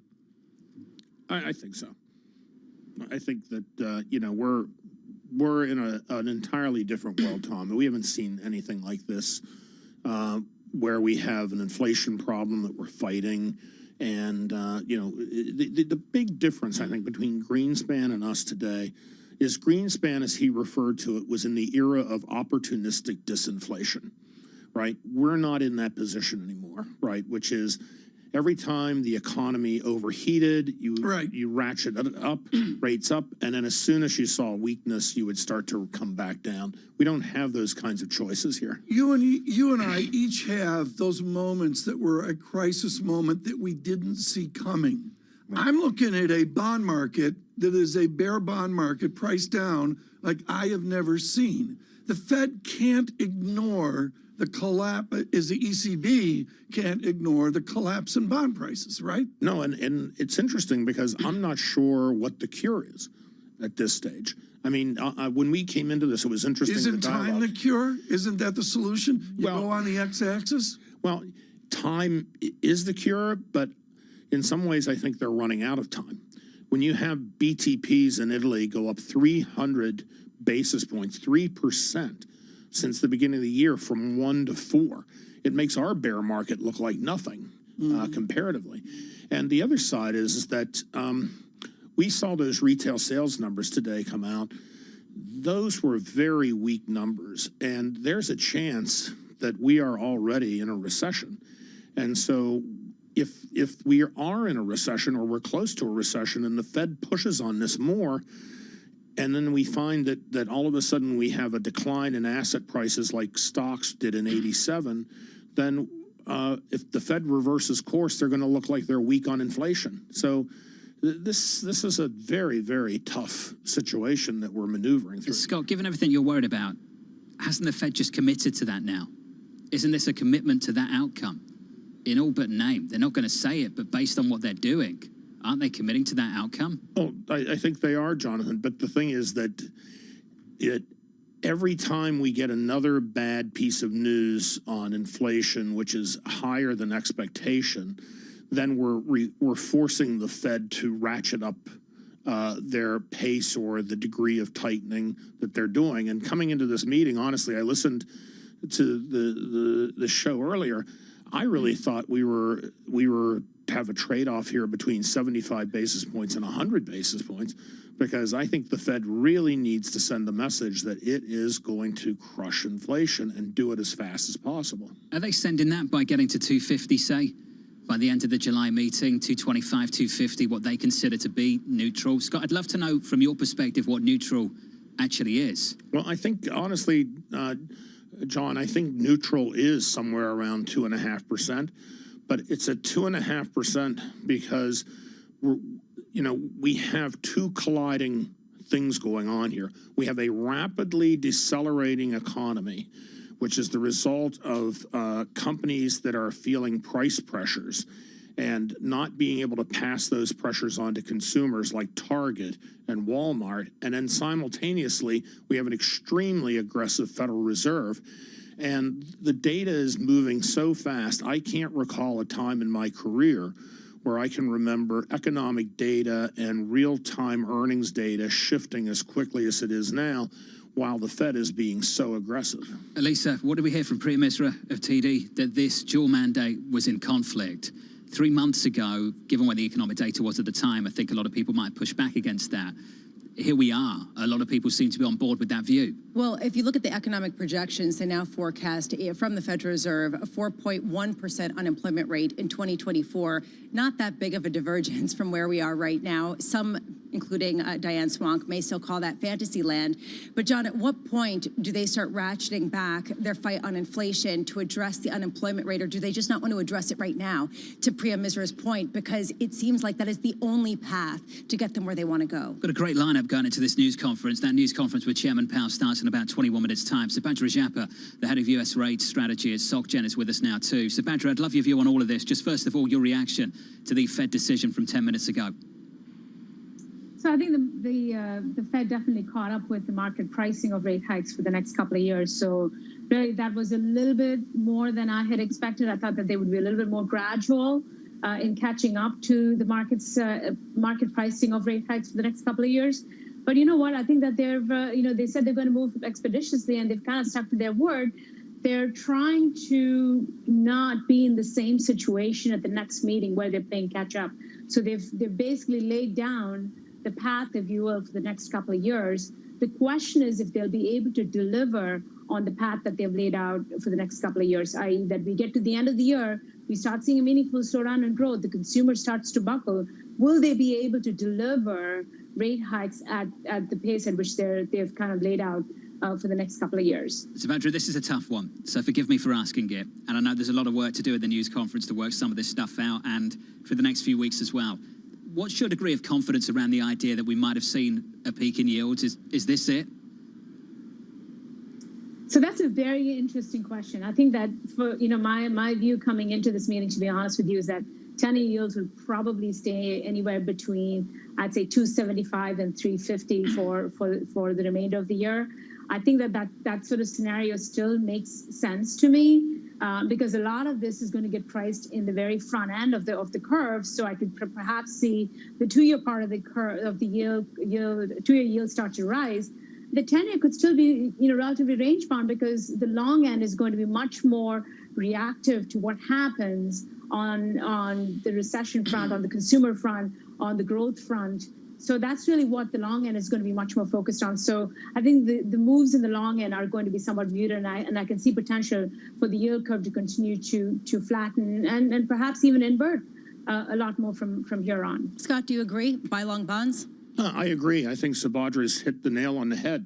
If my scenario, which is this weakening economy, is going to catch the Fed off guard, we're sitting at the peak or close to the peak in long-term rates, and our internal models just in the last week or so have flipped from favoring bond to favoring long bonds today over owning stocks.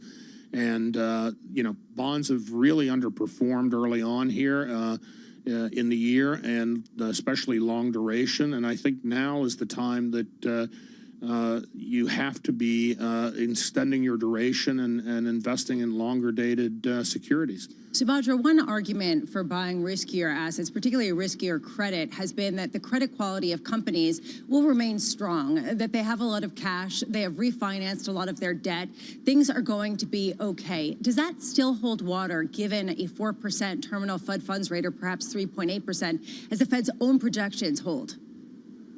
That's a very good question, and I think that's yet to be proven to be the case. Right? So far, we're not seeing any sort of signs of defaults rising. We're not really that concerned about corporate profit margins. They're still somewhat healthy for the most part. But 6 months into this, when the Fed funds rate is above 3%.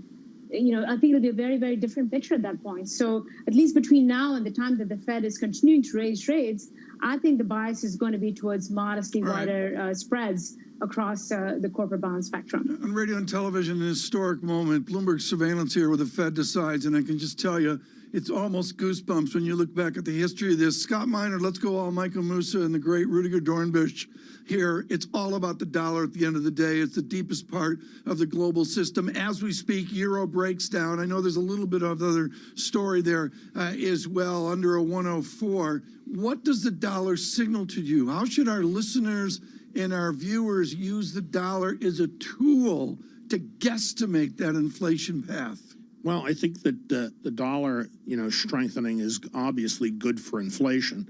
But, Tom, it's introducing a lot of other risks in the system. Huge international risks. Right. And you look at Japan, we have yield curve control and the yen depreciating rapidly. And, I always tell people, you can't control interest rates and your exchange rate at the same time. You got to pick one or the other.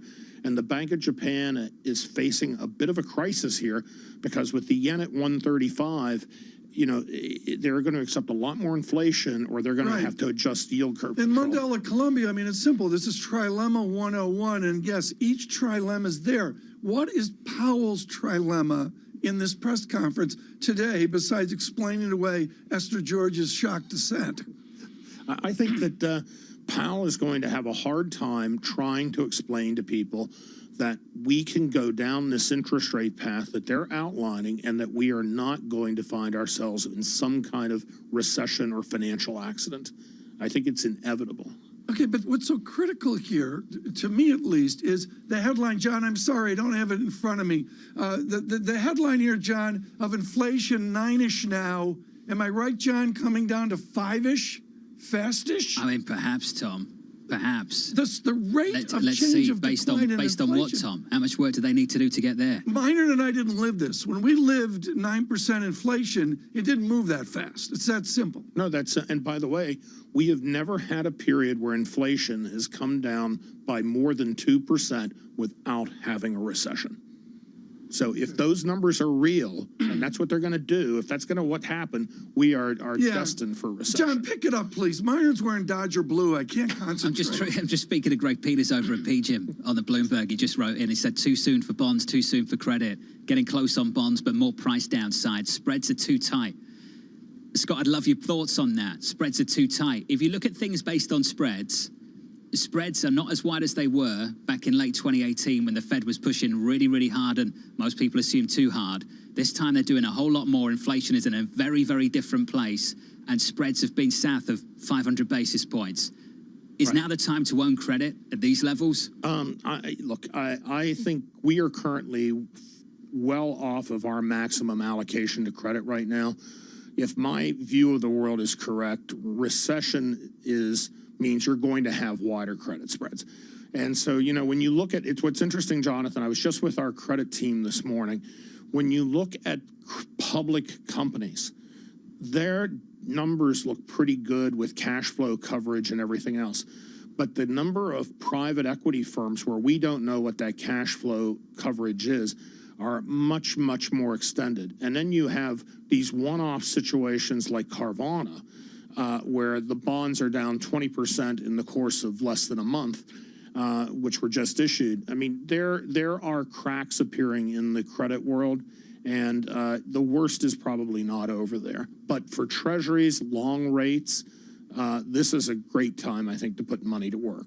With us right now, Scott Minard of Guggenheim, SocGen, Sabathia Rajapra. If you're just tuning in, it's 75, a 75 basis point interest rate hike from this Federal Reserve. A strong guide to more to come. On rates, they see rates on the Fed funds rate, the median forecast implied by the dot plot, 3.4% to 3.8%. to 3.4 again. So that's some cuts out there in the distance that Mike McKee talked about. On PCE inflation, it's the 5.2 you're talking about, Tom, year end. That's their new forecast for inflation, 23, 2.6, 24, 2.2. And Lisa, something we talked about last time around, the forecast from this Federal Reserve on unemployment. Diane Swank, who's not with us today, but we're thinking of her always, over at Grant Thornton. The last time we had some forecasts, she said they were fanciful. They had 3.5. Again, 3.5 next year. It's changed, Lisa. It's 3.7% this year, 3.9% next year, 4.1% the year after that. That's some pain in the labor market they weren't projecting last time around. It's more pain. Is it enough pain? What does this market look like? What does the economy look like longer term? I'm looking at the reaction in longer term treasuries, and you can see that the yield gap between 10 and 30-year treasuries has actually inverted for the first time going back to 2006. This indicates very slow growth for a very long time, John, and it really raises some concerns over, and this is why I think credit becomes an issue, over how much people can grow into their leverage, how much companies can expand and actually get the earnings to back up their debt. This line that jumps out in the statement for a lot of people, this commitment, the committee is strongly committed to returning inflation to its 2% objective. So, Badra, I'd love your view on this. If they are committed to returning inflation to a 2% objective, are they committed to causing some economic pain in this labour market? It sure looks like it. And, to your point about Diane Swang, I think that, the unemployment rate going up only to about 4% or slightly higher than that, it seems a little unrealistic. The question is that how much is the Fed going to be willing to tolerate higher unemployment for the sake of inflation? And I think that's really where, in some respects, this Fed is in a sweet spot, because even if the unemployment rate goes to, say, 4.5% or 5%, if they're able to continue to raise rates to bring down inflation, I think that's really what they're going to be focused on. So the question is, how quickly does the unemployment rate rise from here on? Right now, it doesn't seem to be in the cards. I think the unemployment, picture is still the employment picture is still very, very strong. And I think in this sort of circumstance, the Fed's going to be singularly focused on inflation. Scott, how much are you dusting off your stagflation playbook? It's interesting because I think John got my message once on the air about 3 or 4 months ago while he was Scott. on. Yeah. And boy, did I get shot at for that comment. Do you remember how people responded to that? Exactly. Scott said the word stagflation. What did people say back, Scott? They laughed at you. Well, yeah, I think that look, we're living in it now. The problem here for the Fed is, not letting it get ingrained into the system. And, I wish Diane were here today, though. Subadra's doing a great job. But, all these numbers they threw out are fantasy land. The unemployment rate's fantasy land.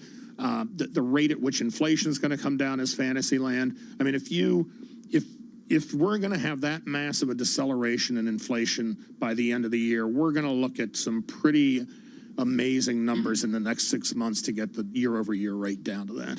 Subhadra, what's the message that you take away from this inversion of the 30-10s yield curve, that all of a sudden yields on 10-year treasuries are higher than over 30 years, over 3 decades, where you try to get a sense of what growth and inflation could look like? I think that the inversion of the 10-30s curve is really where it all begins when you're looking at starting to price in a recession from the yield curve down the line, right? So the last part of the yield curve that's going to invert is the 3-month 10-year part of the yield curve. But broadly speaking, it's really a message on the very longer term where yields will end up. Let's say that we do go into a recession next year, the Fed starts to cut rates. At that point, there's not going to be really a whole lot of stimulus that the Fed can provide. And we've kind of spent all of our fiscal stimulus. So the growth trajectory at that point, maybe a couple of years down the line, is going to be a lot slower than what we were expecting for this year. So, the market's basically saying that, ultimately you could be in sort of a lower for longer over the longer run as opposed to over the shorter run. Scott, a lot of people are talking about credit needing to catch up with stocks. You need to catch up with some of the other risk assets, which have seen a much bigger hit over the past few months. Do you agree? Is this a time to start looking at stocks, or, for example, Bitcoin, which you saw going down to $8,000 last time we spoke, and it seemed like a somewhat prescient call at the time? Well, Lisa, I will say even a blind squirrel stumbles onto an acorn, but I think that all risk assets are just a no-go zone. You don't want a lot of low-quality credit at this point. You don't want stocks. You want to really stay in the higher-end credit spectrum, and especially, treasuries, agencies, things like this that don't have credit risk. And again, in a recession scenario, which I think we're going into, none of the risk assets do well. We're going to get back on the Fed track here in a moment. John will take you into the press conference, which is, I would suggest, the most historic press conference maybe in modern central banking, just to see what Jerome Powell says. Scott, we've got to take time here on Bitcoin, which has become, in my opinion, a national tragedy. Here's the BS from one of these people going down in flames. So-and-so is proud to provide a platform of curated services. We have curated ourselves from 60,000 down to 20,000. Forget about fancy people like you and me. People out there are getting absolutely crushed by this song and dance. Forget about the rich people. I'm talking mom and pop out there are getting crushed by Bitcoin. Where are the regulators? Ken Rogoff says they failed. I think Ken's right. I mean, look, this was the hot potato nobody would look at. The CFTC finally agreed to allow for futures. Then we got ETFs. And what is this stuff? I mean, they say it's not a security, right? They say it's not a commodity. It was a currency at one point. You and I memorized Securities Exchange Act 33 and 34. That's back when the remarkably short documents. We actually read those. Where are those equivalents in this casino? As far as the regulators are concerned, they don't exist. Are they going to exist at 8,000? Oh, they're going to exist at some point. I mean, you're right. I think they won't exist at 8,000, Tom, because the regulators are too slow. John, I know we got to get back on the press conference, but people want to know what Scott Miner thinks. Well, before we get there, let's just connect it to the broader market. Scott, what's the relationship between what's happening with crypto right now and what's happening with the broader market? Good question. Right. Well, they're John, exactly what I talked about a year ago. This crypto has proven not to be the diversifying asset class. It is not the safe haven. It is a high beta play on risk. And so the collapse of crypto was the canary in the coal mine. I mean, this told us ahead of time that stocks were going to be in trouble and other risk assets, and they've led us all the way down. And until we find a bottom here in crypto, we're not going to get a bottom in anything else. A lot of people share that view. I've heard a similar thing from Peter Cheer recently. Getting a ton of people writing in. Forgive me if I'm slightly distracted. Peter Cheer of Academy writing in and saying the following. We got the 75 basis points, serious about fighting inflation hike. Now we wait for the data-dependent and no set core speech to get to new highs on risk assets, new recent highs, he says, if the morning game plan is going to play out. That was his game plan from earlier today. Neil Dutter of Renaissance Macro, much more constructive than most, usually. This is what he wrote into me just moments ago. The Fed is revising down growth, revising up unemployment, revising up inflation, which is a lagging indicator and also pushing up the path of interest rates. Lisa, here's a line for you. This is a recipe for recession. Wow. Especially coming from someone who's been incredibly bullish on the economy. For someone to say this is a recipe for recession indicates the gravity, and what you're seeing right now being priced into certainly the bond market seems to suggest something more stagflationary or recessionary. At what point do they give some sense, they being the Federal Reserve, that they will then reverse course or be supportive in order to support growth? Can they, if they're facing off with stagflation and inflation remains persistently high? Implied in the dots, isn't it? That they're going to have to be cutting rates at some point down the road. We're about 3-4 minutes away from a news conference with Chairman Powell after the Federal Reserve hiked interest rates 75 basis points. So, Badra, I'd like to come to you on just a final question for this news conference. What would you be asking a chairman straight out the gate after he delivers his statement?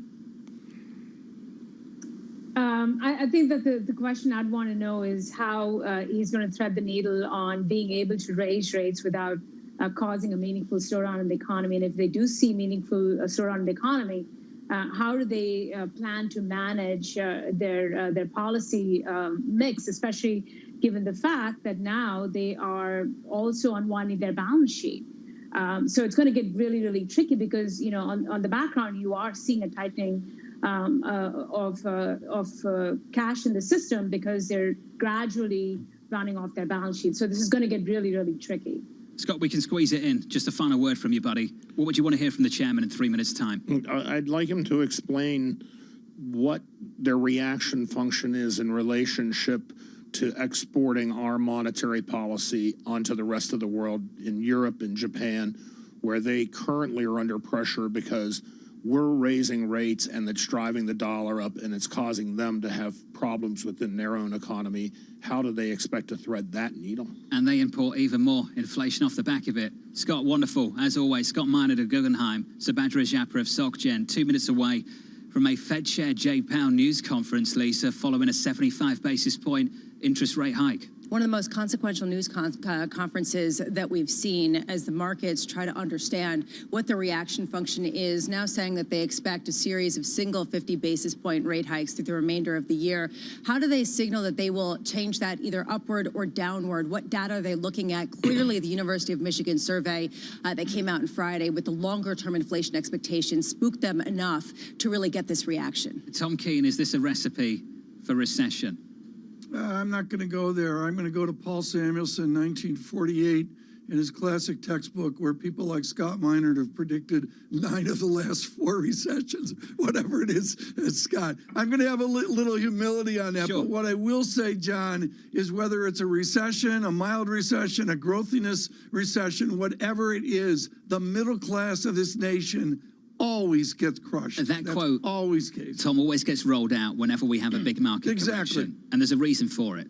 Does this become a self-fulfilling situation when you start to see financial conditions tighten as much as they have done, not just over the last year, but more recently too? Yeah, I don't disagree with that at all. It's like when England loses to Hungary, it's self-fulfilling. You wanted to squeeze that in with 45 seconds left. Just, nice. To you don't get the final word. Bramo does. At least a final word going into this one. Oh, to that point, how do they thread the needle talking about possible strength or the soft landing when so many people are laughing at them when they say soft landing? How do they then say, look, this is actually still an okay economy. What we're trying to do is affect prices that will actually help. Chairman Powell's going to step up to the podium in just a moment. As we go into it, I want to bring you the price action going into it. The equity market just about positive on the S&P, up by 0.4%. The Nasdaq 100 up by about 1.13%. The Russell to small caps up 0.5%. Things are tricky with Fed Day. Even in the news conference, no idea where it goes from there. Into the bond market, yields look like this on 2s and 10s and 30s. Your bond market shaping up as follows. Yields coming in 3 basis points on a 2-year to about 339.64, on a 10-year 342.72. But it's not about today's moves. It's about the amount of weight we've added to a 10-year yield, a 2-year yield over the previous 5, 6, 7 days. Just unreal. 342.72. Here's the chairman of the Federal Reserve. Good afternoon. I will begin with one overarching message. We at the Fed understand the hardship that high inflation is causing. We're strongly committed to bringing inflation back down, and we're moving expeditiously to do so. We have both the tools we need and the resolve that it will take to restore price stability on behalf of American families and businesses. The economy and the country have been through a lot over the past 2.5 years and have proved resilient. It is essential that we bring inflation down if we are to have a sustained period of strong labor market conditions that benefit all. From the standpoint of our congressional mandate to promote maximum employment and price stability, the current picture is plain to see. The labor market is extremely tight, and inflation is much too high. Against this backdrop, today the Federal Open Market Committee raised its policy interest rate by 0.75 percentage points and anticipates that ongoing increases in that rate will be appropriate. In addition, we are continuing the process of significantly reducing the size of our balance sheet. I'll have more to say about today's monetary policy actions after briefly reviewing economic developments. Overall economic activity edged down in the first quarter as unusually sharp swings in inventories and net exports more than offset continued strong underlying demand. Recent indicators suggest that real GDP growth has picked up this quarter, with consumption spending remaining strong. In contrast, growth in business fixed investment appears to be slowing, and activity in the housing sector looks to be softening, in part reflecting higher mortgage rates. The tightening in financial conditions that we've seen in recent months should continue to temper growth and help bring demand into better balance with supply. As shown in our summary of economic projections, FOMC participants have marked down their projections for economic activity, with the median projection for real GDP growth running below 2% through 2024. The labor market has remained extremely tight, with the unemployment rate near a 50-year low, job vacancies at historical highs, and wage growth elevated. Over the past 3 months, employment rose by an average of 408,000 jobs per month, down from the average pace seen earlier in the year, but still robust. Improvements in labor market conditions have been widespread, including for workers at the lower end of the wage distribution, as well as for African Americans and Hispanics. Labor demand is very strong, while labor supply remains subdued, with the labor force participation rate little changed since January. FOMC participants expect supply and demand conditions in the labor market to come into better balance, easing the upward pressures on wages and prices. The median projection in the SEP for the unemployment rate rises somewhat over the next few years, moving from 3.7% at the end of this year to 4.1% in 2024, levels that are noticeably above the March projections. Inflation remains well above our longer-run goal of 2%. Over the 12 months ending in April, total PCE prices rose 6.3%, excluding the volatile food and energy categories. Core prices rose 4.9%. In May, the 12-month change in the Consumer Price Index came in above expectations at 8.6%, and the change in the core CPI was 6%. Aggregate demand is strong. Supply constraints have been larger and long-lasting than anticipated, and price pressures have spread to a broad range of goods and services. The surge in prices of crude oil and other commodities that resulted from Russia's invasion of Ukraine is boosting prices for gasoline and food and is creating additional upward pressure on inflation. And COVID-related lockdowns in China are likely to exacerbate supply chain disruptions. FOMC participants have revised up their projections for inflation this year, particularly for total PCE inflation, given developments in food and energy prices. The median projection is 5.2% this year and falls to 2.6% next year and 2.2% in 2024. Participants continue to see risks to inflation as weighted to the upside. The Fed's monetary policy actions are guided by our mandate to promote maximum employment and stable prices for the American people. My colleagues and I are acutely aware that high inflation imposes significant hardship, especially on those least able to meet the higher costs of essentials like food, housing, and transportation. We are highly attentive to the risks high inflation poses to both sides of our mandate, and we're strongly committed to returning inflation to our 2% objective. Against the backdrop of the rapidly evolving economic environment, our policy has been adapting, and it will continue to do so. At today's meeting, the committee raised the target range for the federal funds rate by 0.75 percentage point, resulting in a 1.5 percentage point increase in the target range so far this year. The committee reiterated that it anticipates that ongoing increases in the target range will be appropriate. And we are continuing the process of significantly reducing the size of our balance sheet, which plays an important role in firming the stance of monetary policy. Coming out of our last meeting in May, there was a broad sense on the committee that a 0.5 percentage point increase in the target range should be considered at this meeting if economic and financial conditions evolved in line with expectations. We also stated that we were highly attentive to inflation risks and that we would be nimble in responding to incoming data and the evolving outlook. Since then, inflation has again surprised to the upside. Some indicators of inflation expectations have risen, and projections for inflation this year have been revised up notably. In response to these developments, the committee decided that a larger increase in the target range was warranted at today's meeting.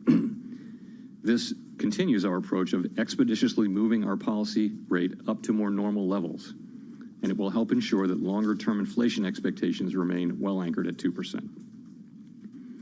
As shown in the SEP, the median projection for the appropriate level of the federal funds rate is 3.4% at the end of this year, a percentage point and a half higher than projected in March, and 0.9 percentage point above the median estimate of its longer-run value. The median projection rises further to 3.8% at the end of next year and declines to 3.4% in 2024, still above the median longer-run value. Of course, these projections do not represent a committee plan or decision, and no one knows with any certainty where the economy will be a year or more from now. Over coming months, we will be looking for compelling evidence that inflation is moving down, consistent with inflation returning to 2%. We anticipate that ongoing rate increases will be appropriate. The pace of those changes will continue to depend on the incoming data and the evolving outlook for the economy. Clearly, today's 75 basis point increase is an unusually large one, and I do not expect moves of this size to be common. From the perspective of today, either a 50 basis point or a 75 basis point increase seems most likely at our next meeting. We will, however, make our decisions meeting by meeting, and will continue to communicate our thinking as clearly as we can. Our overarching focus is using our tools to bring inflation back down to our 2% goal and to keep longer-term inflation expectations well anchored. Making appropriate monetary policy in this uncertain environment requires a recognition that the economy often evolves in unexpected ways. Inflation has obviously surprised to the upside over the past year, and further surprises could be in store. We therefore will need to be nimble in responding to incoming data and the evolving outlook. And we will strive to avoid adding uncertainty to what is already an extraordinarily challenging and uncertain time. We are highly attentive to inflation risks and determined to take the measures necessary to restore price stability. The American economy is very strong and well positioned to handle tighter monetary policy. To conclude, we understand that our actions affect communities, families, and businesses across the country. Everything we do is in service to our public mission. We at the Fed will do everything we can to achieve our maximum employment and price stability goals. Thank you, and I look forward to your questions. Thank you. Howard Schneider with Reuters. Two related questions. Chair Powell, did you feel you boxed yourself in with the language you used at the last press conference on 50 basis point hikes in June and July? And would you please give us as detailed a sense as you can of what role you played in reshaping market expectations so quickly on Monday? So, as you know, we always aim to provide as much clarity as we can about our policy intentions, subject to the inherent uncertainty in the economic outlook, because we think monetary policy is more effective when market participants understand how policy will evolve, when they understand our objective function, our reaction function. And in the current highly unusual circumstances with inflation well above our goal, we think it's helpful to provide even more clarity than usual, again, subject to uncertainty in the outlook. So, and I think over the course of this year, financial markets have responded and have generally shown that they understand the path we're laying out. Of course, it remains data dependent, and so that's what we generally think about guidance, and that's why we offer it. And of course, when I offered that guidance at the last meeting, I did say that it was subject to the economy performing about in line with expectations. I also said that if the economy performed, if data came in worse than expected, then we would consider moving even more aggressively. So we got the CPI data and also some data on inflation expectations late last week, and we thought for a while, and we thought, well, this is the appropriate thing to do. So then the question is, what do you do? And do you wait 6 weeks to do it at the next meeting? And I think the answer is that's not where we are with this. So we decided we needed to go ahead, and so we did. And that's really how we made the decision.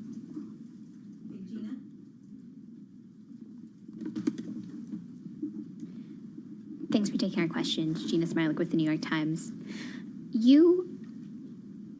I guess I wonder if you could describe for us a little bit how you're deciding how aggressive you need to be. So obviously 75 today. What did 75 achieve that 50 wouldn't have, and why not just go for a full percentage point at some point? Sure. So if you take a step back, what we're looking for is compelling evidence that inflationary pressures are abating and that inflation is moving back down. And we'd like to see that in the form of a series of declining monthly inflation readings. That's what we're looking for. And by this point, we had actually been expecting to see clear signs of at least inflation flattening out and ideally beginning to decline. We've said that we'd be data dependent, focused on incoming data, highly attentive to inflation risks, the things that I mentioned to Howard moments ago. So contrary to expectations, inflation again surprised to the upside. Some indicators of inflation expectations have risen, and projections of this year have moved up notably. So we thought that strong action was warranted at this meeting, and today we delivered that in the form of a 75 basis point rate hike, as I mentioned. So what was the point of it really is this. We've been moving rates up expeditiously to more normal levels. And over the course of the 7 months since we pivoted and began moving in this direction, we've seen financial conditions tighten, and appropriately so. But the federal funds rate, even after this move, is at 1.6%. So again, the committee is moving rates up expeditiously to more normal levels. And we came to the view that we'd like to do a little more front-end loading on that. So I think that the SEP gives you the levels that people think are appropriate at given points in time. This was really about the speed with which you would get there.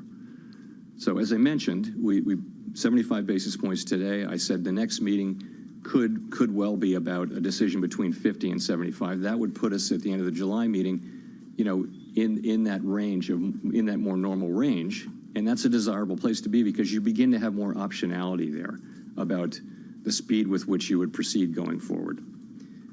Just talking about the SEP for a second, what it really says is that committee participants widely would like to see policy at a modestly restrictive level at the end of this year. And that's 6 months from now. And, you know, so much data and so much can happen. So remember how highly uncertain this is.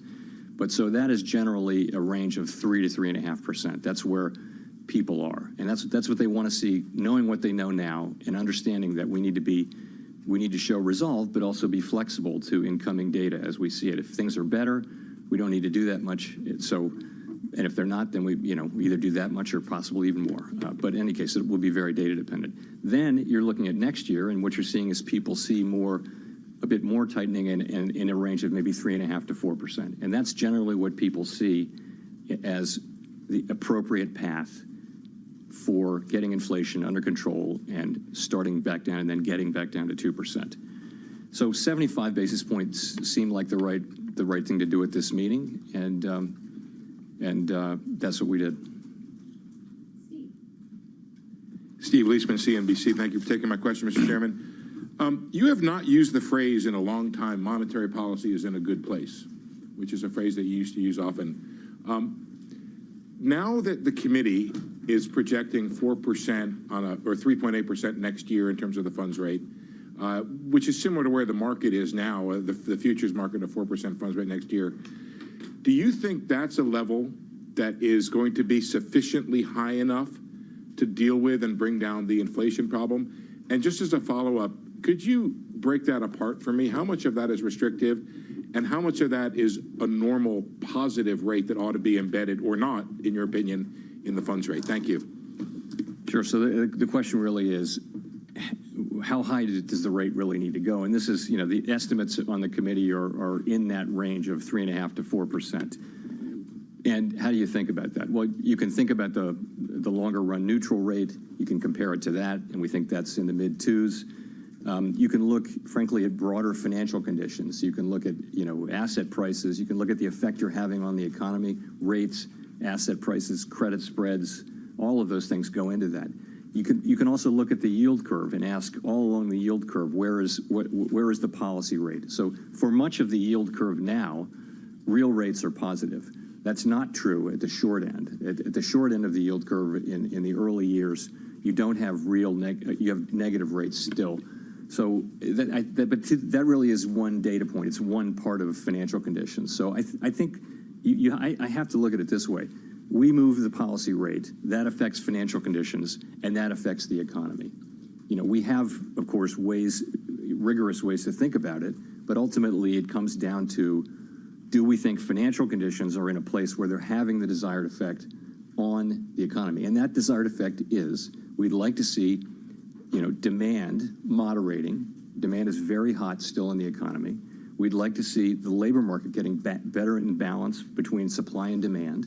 And that can happen both from supply and demand. Right now, demand is substantially higher than available supply, though. So we feel that there's a role for us in moderating demand. Those are the things we can affect with our policy tools. There are many things we can't affect, and those would be, the things, the commodity price issues that we're having around the world due to the war in Ukraine and the fallout from that, and also just all of the supply side things that are still, pushing upward on inflation.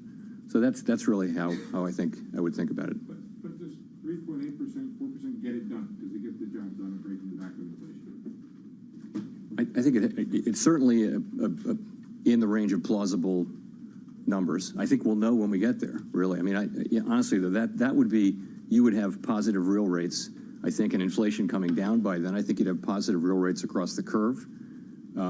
I think that the neutral rate is pretty low these days. So I would think it would, but you know what?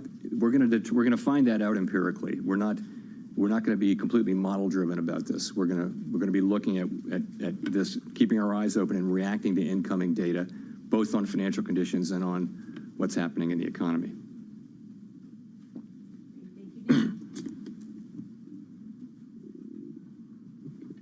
Thanks. Nick Timmeros of the Wall Street Journal. Chair Powell, you've said that you like your policy to work through expectations, and now obviously this decision was something quite different from how you and almost all of your colleagues had set those expectations during the intermeeting period.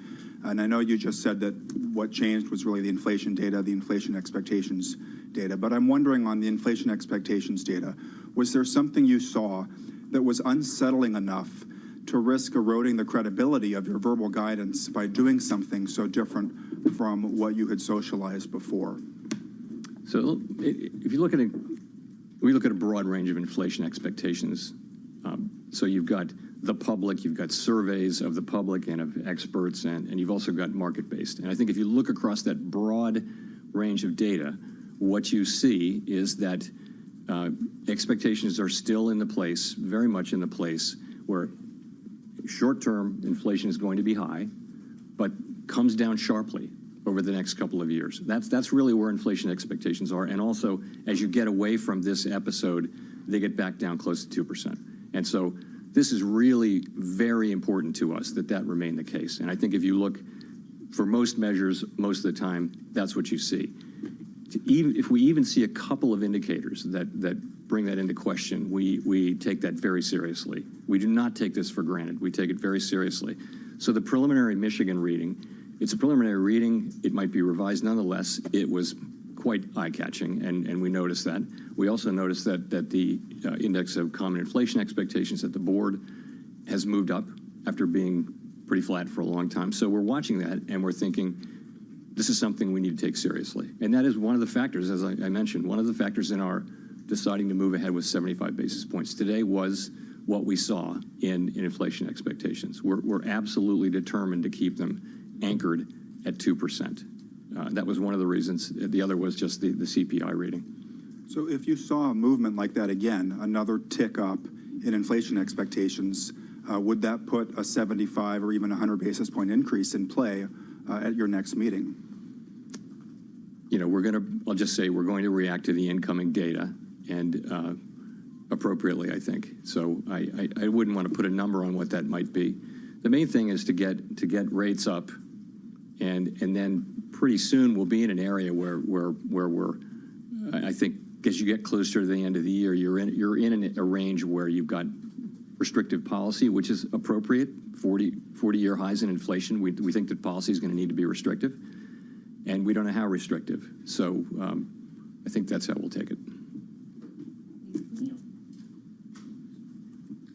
Hi, Chair Powell. Neil Irwin from Axios. Thanks for taking our questions.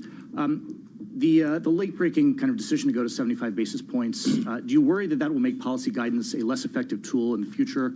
And should we think of that as a kind of symmetrical reaction function if we start to get soft readings on inflation, or if the labor market starts to roll over? To take your second question first, yes. I mean, I think we're resolved to take this on, but we're going to be flexible in the implementation of it. Sorry, and your question was guidance. So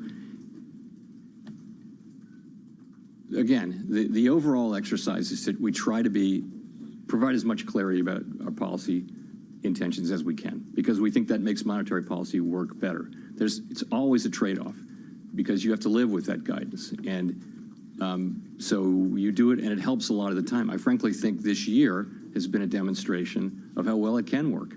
With us having really just done very little in the way of raising interest rates, financial conditions have tightened quite significantly through the expectations channel, as we've made it clear what our plans are. So I think that's been a very healthy thing to be happening. So, and I would hope that it's always going to be any guidance that we give is always going to be subject to things working out about as we expect.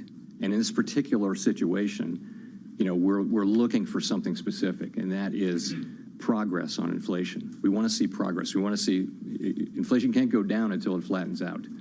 And that's what we're looking to see. And if we don't see that, then that's the kind of thing that will cause, even if we don't see progress for a longer period, that could cause us to react. But we will, soon enough, we will be seeing some progress at some point, and we'll react appropriately to that too. But I would like to think, though, that our guidance is still credible, but it's always going to be conditional on what happens. This is an unusual situation to get, some data late during blackout, pretty close, very close to our meeting. Very unusual to one that would actually change the outcome. So I've only seen, in my 10 years plus here at the Fed, I've only seen something like that, even close to that, 1 or 2 times. So I don't think it's something that'll come up a great deal.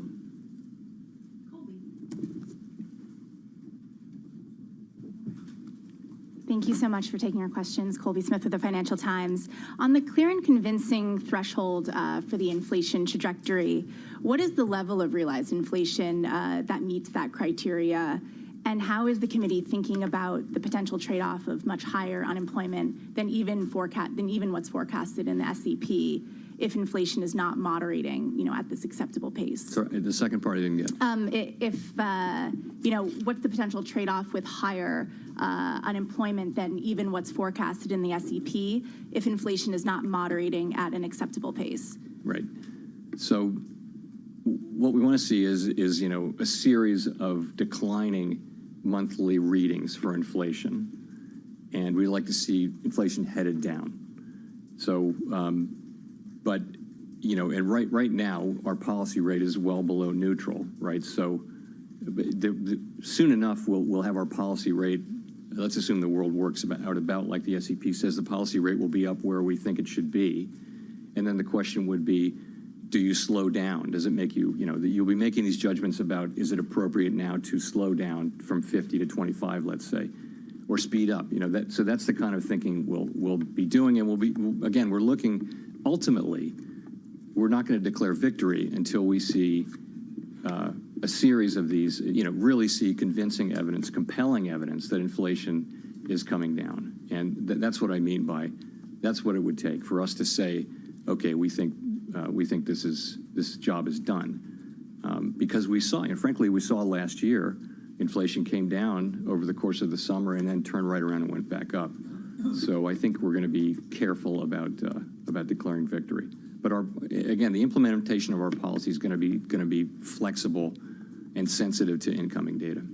Are you more concerned now that to bring down inflation, it's going to require more than just some pain at this point? So again, I think that I do think that their objective, and this is what's reflected in the SEP, but our objective really is to bring inflation down to 2% while the labor market remains strong. I think that what's becoming more clear is that many factors that we don't control are going to play a very significant role in deciding whether that's possible or not. And there I'm thinking, of course, of commodity prices, the war in Ukraine, supply chain, things like that, where we really can't, the monetary policy stance doesn't affect those things. So, but having said that, there is a path. There's a path for us to get there. It's not getting easier. It's getting more challenging because of these external forces, and that path is to move demand down, and you have a lot of surplus demand in take for example in the labor market.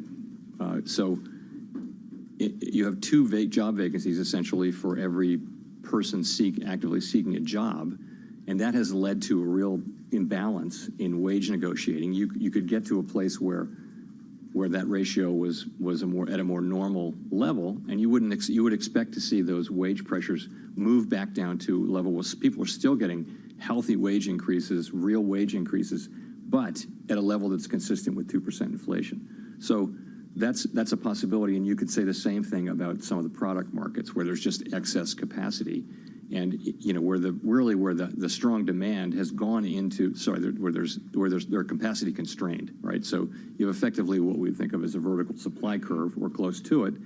So demand comes in and it's very strong, and it shows up in higher prices, not higher quantities, not more cars, because they can't make the cars because they don't have the semiconductors. So in principle, that could work in reverse. When demand comes down, you could see, and it's not guaranteed, but you could see prices coming down more than the typical economic relationships that you see in the textbooks would suggest, because of the unusual situation we're in on the supply side. So there's a pathway there. It is not going to be easy, and you know, again, it's our objective, but as I mentioned, it's going to depend to some extent on factors we don't control.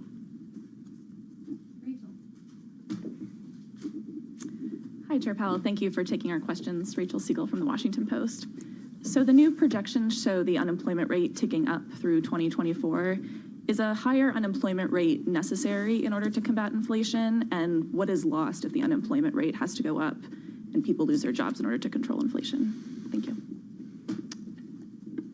So you're right. In the SEP, we have unemployment going up to 4 point. The median is 4.1%. There are, of course, a range of actual forecasts, and I would characterize that if you were to get inflation down to, you know, on its way down to 2%, and the unemployment rate went up to 4.1%. That's still a, you know, historically low level.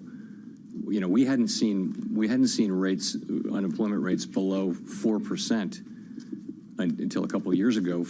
We'd seen it for like 1 year in the last 50. So the idea that, you know, 3.6% is historically low in the last century. So a 4.1% unemployment rate with inflation well on its way to 2%, I think that would be I think that would be a successful outcome. So we're not looking to have a higher unemployment rate, but I would say that I would certainly look at that as a successful outcome. People losing their jobs, or? You know, we don't seek to put people out of work. Of course, we never think too many people are working and fewer people need to have jobs. But we also think that you really cannot have the kind of labor market we want without price stability. And we have to go back and establish price stability so we can have that kind of labor market. And that's a labor market where, you know, where workers are getting wage increases. Maybe the workers at the lower end of the spectrum are getting the biggest wage increases, as they were before the pandemic, where participation is high, where there's lots of job opportunities, where it's just a really, I mean, the labor market we had before the pandemic that's what we want to get back to. And you see, you know, disparities between various groups at historic lows. We'd love to get back to that place. But to get there, it's not going to happen with the levels of inflation we have. So we have to restore that. And it really is in service in the medium and longer term of the kind of labor market we want and hope to achieve.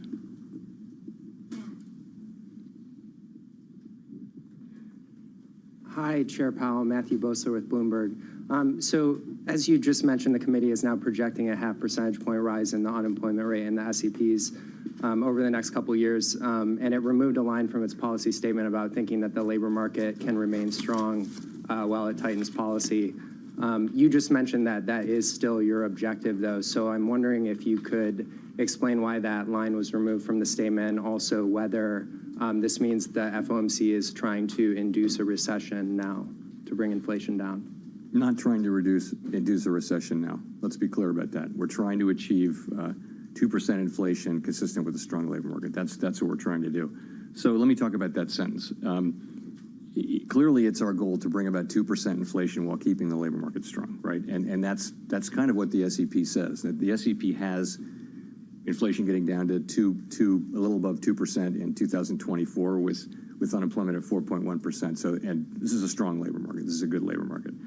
And as I mentioned, there are pathways to do it. But those pathways have become much more challenging due to factors that are not under our control. Again, thinking here of the fallout from the war in Ukraine, which has brought a spike in, you know, prices of energy, food, fertilizer, industrial chemicals, and also just the supply chains more broadly, which have been larger and longer lasting than anticipated. So the sentence that we deleted said that we believe that appropriate monetary policy effectively alone can bring about the result of 2% inflation with a strong labor market. And so much of it is really not down to monetary policy. It just didn't, the sentence isn't, it kind of says on its face that monetary policy alone can do this. And that just didn't seem appropriate, so we took the sentence out. And given the new projections for the unemployment rate, could you talk a little bit about what accounts for, such reduced confidence against, say, a month ago or 3 months ago that inflation will largely normalize on its own as these supply side issues get worked out? Thanks. Well, yeah, I think you've seen, again, we've been expecting progress, and we didn't get that. We got sort of the opposite. So I also think the situation, really since the consequences of the Ukraine war become more and more clear, what you're seeing is the situation getting more difficult. And you look around the world, I mean, lots of countries are looking at inflation of 10%. And it's largely due to commodities prices, but all over the world, you are seeing these effects, and we're seeing them here. Gas prices, all-time highs and things like that. That's not something we can do something about. So that is really. And by the way, headline inflation is important for expectations. The public's expectations. Why would they be distinguishing between core inflation and headline inflation? Core inflation is something we think about because it is a better predictor of future inflation. But headline inflation is what people experience. They don't know what core is. Why would they? They have no reason to. So expectations are very much at risk due to high headline inflation. So the environment has become more difficult, clearly, in the last 4 or 5 months. And hence the need for the policy actions that we took today, hence our resolution to get rates up and ultimately get them to where we think they need to be in coming months. Thanks, Chair Powell. Edward Lawrence with Fox Business. I want to ask you, you talked about CPI going to 8.6%. The retail sales surprised the market by falling, and then revisions to the previous months were down. Are you hearing from contacts about consumers slowing spending or changing their habits? So we're, of course, watching very, very carefully for that, and looking at the retail sale, the big store numbers and all that kind of thing. And so, but I think the fair summary of what we see is you see continuing shifts in consumption. You see some things sales going down, but overall, spending is very strong. The consumer's in really good shape financially. They're spending. There's no sign of a broader slowdown that I can see in the economy. People are talking about it a lot. Consumer confidence is very low. That's probably related to gas prices, and also just stock prices to some extent for other people. But that's what we're seeing. We're not seeing a broad slowdown. We see job growth slowing, but it's still at quite robust levels. We see the economy slowing a bit, but still growth levels, healthy growth levels. So then as you are raising rates in this economy, how closely are you watching consumer spending, or is there another indicator that you're watching more closely? It would be hard to watch anything much more closely than we watch consumer spending, but we watch everything. We watch business fixed investment, which actually has softened a bit. We're responsible for watching everything, but consumption is 60-some% of the economy, 2/3 of the economy. So naturally, we spend a lot of time on that. And again, there's a lot going on. There are a lot of flows back and forth, but ultimately, it does appear that the U.S. economy is in a strong position and well positioned to deal with higher interest rates. Thank you, Mr. Chairman. Michael McKee from Bloomberg Radio and Television. Are you targeting headline inflation now or core inflation? In other words, how far would you chase oil prices if they keep going up, if that's going to be the component that drives expectations? Would you risk recession for a headline rate if the core rate is holding steady or starting to go down? So we're responsible for inflation in the law, and inflation means headline inflation. So that's our ultimate goal. We, of course, like all central banks do, look very, very carefully at core inflation because it's a much better predictor, and it's a much better predictor of where inflation is going, and it's also more relevant to our tools. As I mentioned, The parts that don't go into core are mostly outside the scope of our tools, so we look at that. But, you know, the current situation is particularly difficult because of what I mentioned about expectations. We can't affect, really, I mean, the energy prices are set by global commodity prices. And most of food, not all of it, but most food prices are pretty heavily influenced by global commodity prices too, also other things. So we can't really have much of an effect, but we have to be mindful of the potential effect on inflation expectations from headlines. So it's a very difficult situation to be in.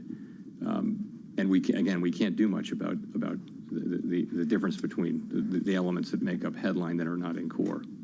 Could I just, as a follow-up, get a clarification on the SEP? When the members gave their forecasts, when were they inserted into the record? Were they revised after the CPI or Michigan numbers came out? In other words, does the SEP as we have it now reflect the same factors that led you to go to a 75 basis point move? The SEP is of one piece. It reflects all of the economic readings. It also reflects the 75 basis point increase. This is important. So people had that in hand when their SEPs were submitted. So in other words, it's not in addition to what's in the SEP. The SEP, everyone's SEP reflects their thinking about this rate increase and what's going forward.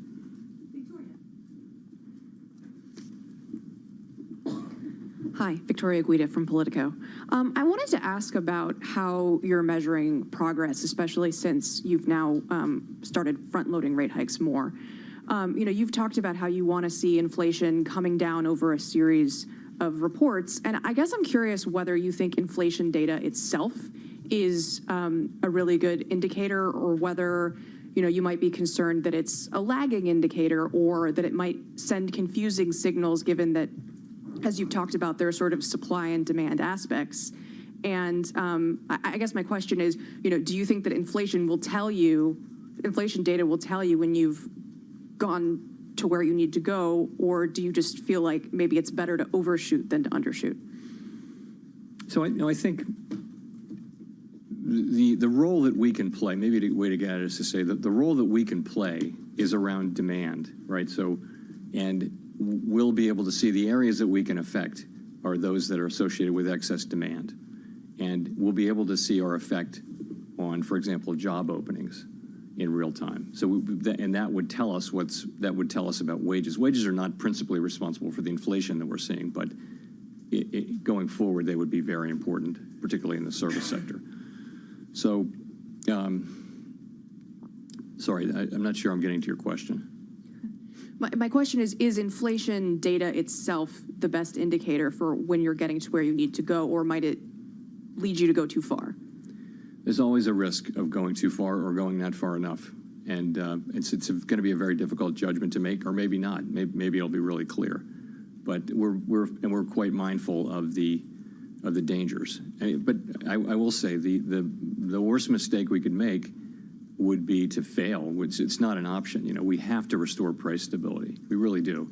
Because everything, it's the bedrock of the economy. If you don't have price stability, the economy is really not going to work the way it's supposed to. It won't work for people. Their wages will be being eaten up. So we want to get the job done. This inflation happened relatively recently. We don't think that it's affecting expectations in any kind of fundamental way. We don't think that we're seeing a wage price spiral. We think that the public generally sees us as very likely to be successful in getting inflation down to 2%, and that's critical. It's absolutely key to the whole thing that we sustain that confidence. So that's how we're thinking about it.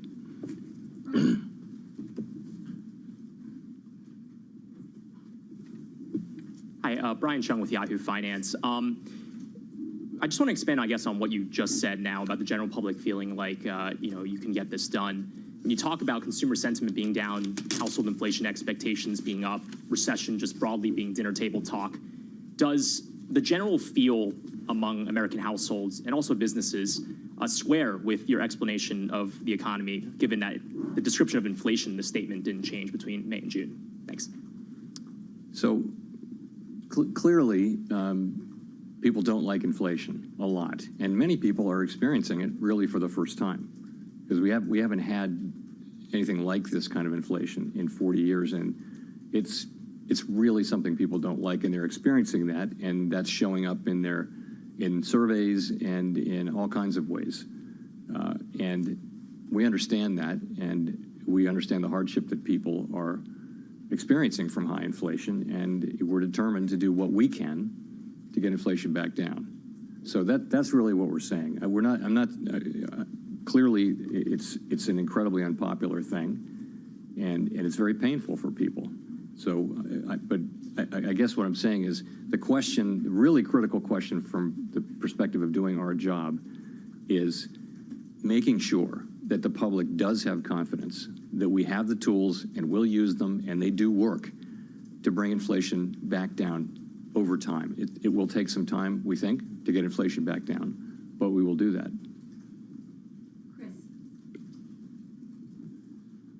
Thank you. Chris Rugaber at Associated Press. You have talked about inflation a few times and mentioned oil prices, China lockdowns. But aside from rises in commodity prices such as gas prices, we're also seeing stickier measures of inflation increasing, such as the Cleveland Fed's median and trimmed mean CPIs. I mean, how persistent do you see those underlying measures of inflation, and how do you expect where do you see those going in the near future? Yeah. So, as I mentioned, I think in my opening statement, the inflation has started off in quite narrow, very directly pandemic-related areas, and it's spread now broadly across the economy and into the services sector as well. It was really in the goods sector at the beginning. Particularly, you're seeing in travel now, if you've flown on a plane lately, planes are very full and plane tickets are very expensive.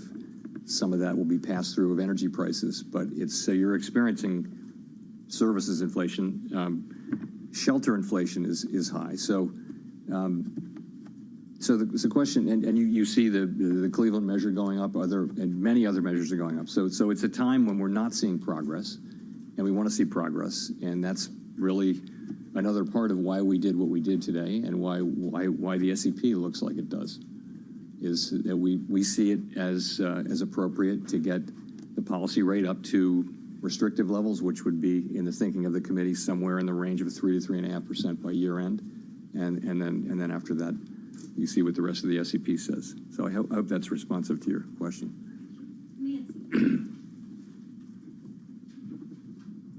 Hi, Chair Powell, Nancy Marshall-Genzer with Marketplace. Do you still think a softish landing is possible, and how would you define that at this point, considering the revised projections for unemployment, GDP, inflation?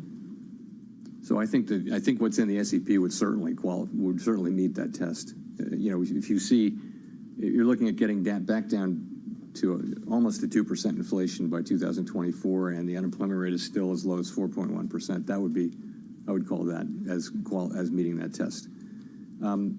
Do I still think that we can do that? I do. I don't want to be the handicapper here. That is our objective. And I do think it's possible. Like I said, though, I think that events of the last few months have raised a degree of difficulty, created great challenges. And again, the answer to the question, can we still do it?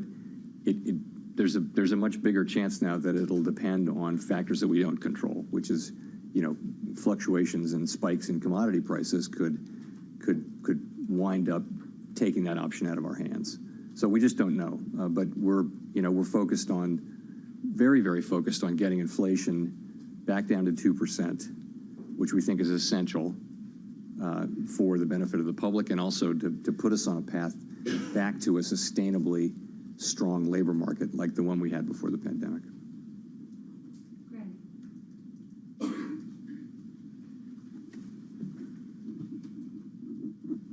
Thank you. Greg Robb from MarketWatch. Chair Powell, I was wondering if you could talk a little bit more.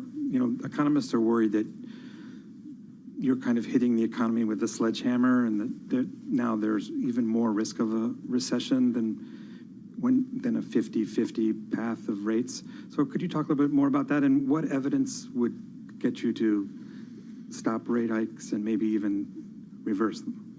Sure. So, as I mentioned, financial conditions have tightened over the last 7 months, and that's a good thing, we think.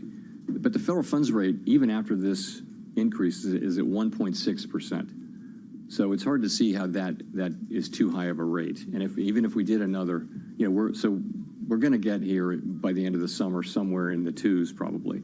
Still, that's still a low rate. So that's not a rate that is calculated to bring a recession on. And by then we'll have seen a whole lot more data.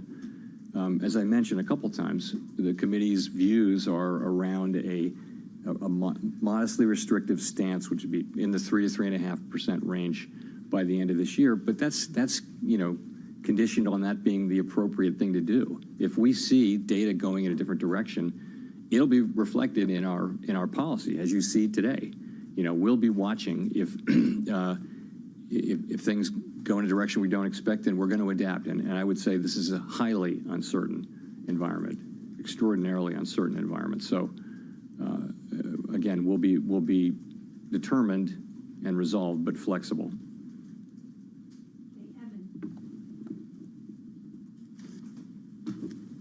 Evan Reiser, Market News International. Thank you, Chair Powell. I was wondering if the Fed has initiated a review of the conduct of monetary policy over the last 2 years or so, given the inflation, and will that be shared with the public?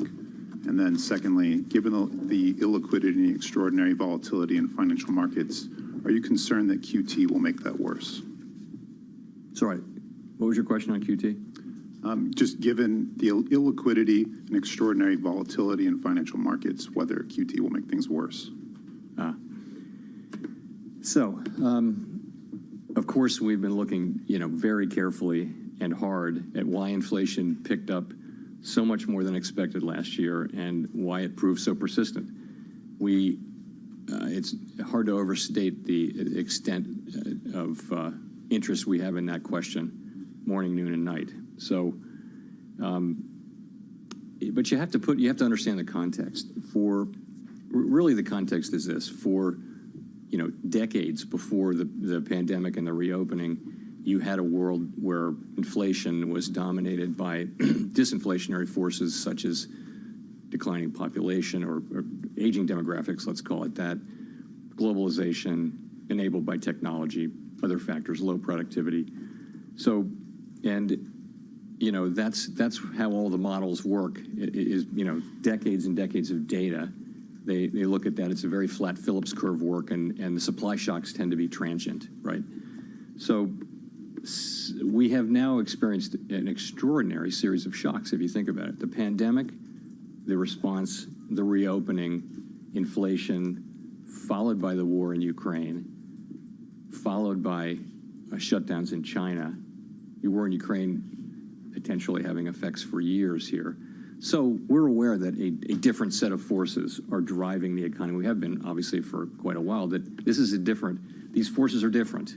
Inflation's behaving differently. And in our thinking, it really is a question of very strong demand, but you couldn't get this kind of inflation without a change on the supply side, which is there for anybody to see, which is these blockages and shortages and people dropping out of the labor force and things like that. So that's how we're looking at it. And we've done a lot of work internally on and thinking about what all that means. The thing is, you don't know whether those forces what extent are they going to be sustained? In other words, will we go back to a world that looks a little more like the old world, or are we really going to be in a world where major supply shocks go on and on? The history is you see these waves of supply shocks, as you did in the 70s, and then they go away, and sort of there's a new normal and things settle down. But honestly, we don't know what that's going to be. In the meantime, we have to find price stability in this new world and maximum employment in this new world where clearly inflationary forces you're seeing them everywhere. Again, if you look around the world at where inflation levels are, it's absolutely extraordinary. It's not just here. In fact, we're sort of in the middle of the pack. Although I think we have, of course, a different kind of inflation than other people have, and partly because our economy is stronger and more highly recovered. So that's what we're doing. We've done a lot of introspection and work on that. And sorry, on QT, We've communicated really clearly to the markets about what we're going to do there. Markets seem to be okay with it. We're phasing in. Treasury issuance is down quite a lot from where it's been. So I have no reason to think markets are forward-looking and they see this coming. I have no reason to think it will lead to illiquidity and problems. It seems to be kind of understood and accepted at this point. Thanks. For the last question, we'll go to Mark. Mr. Chairman, Mark Hamrick with Bankrate. Wonder what your assessment is about the outlook for the housing market, given the years-long increase in home prices and now the sharp rise in mortgage rates. And all that, of course, given the heightened sensitivity around the housing market, given the fact that it was a trigger for the great financial crisis over a decade ago. Thank you. Sure. So rates were very low. A good place to start is that rates were very, very low for quite a while because of the pandemic and the need to do everything we could to support the economy when unemployment was 14% and the true unemployment rate was well higher than that. So, and that was rates are low, and now they're coming back up to more normal or above levels. So in the meantime, while rates were low and while demand was really high, obviously demand for housing changed from wanting to live in urban areas to some extent to living in single-family homes in the suburbs, famously. And so the demand was just suddenly much higher and low. So we saw prices moving up very, very strongly for the last couple of years. So that changes now, and rates have moved up. We're well aware that mortgage rates have moved up a lot, and you're seeing a changing housing market. We're watching it to see what will happen. How much will it really affect residential investment? Not really sure. How much will it affect housing prices? Not really sure. Obviously we're watching that quite carefully. You would think over time.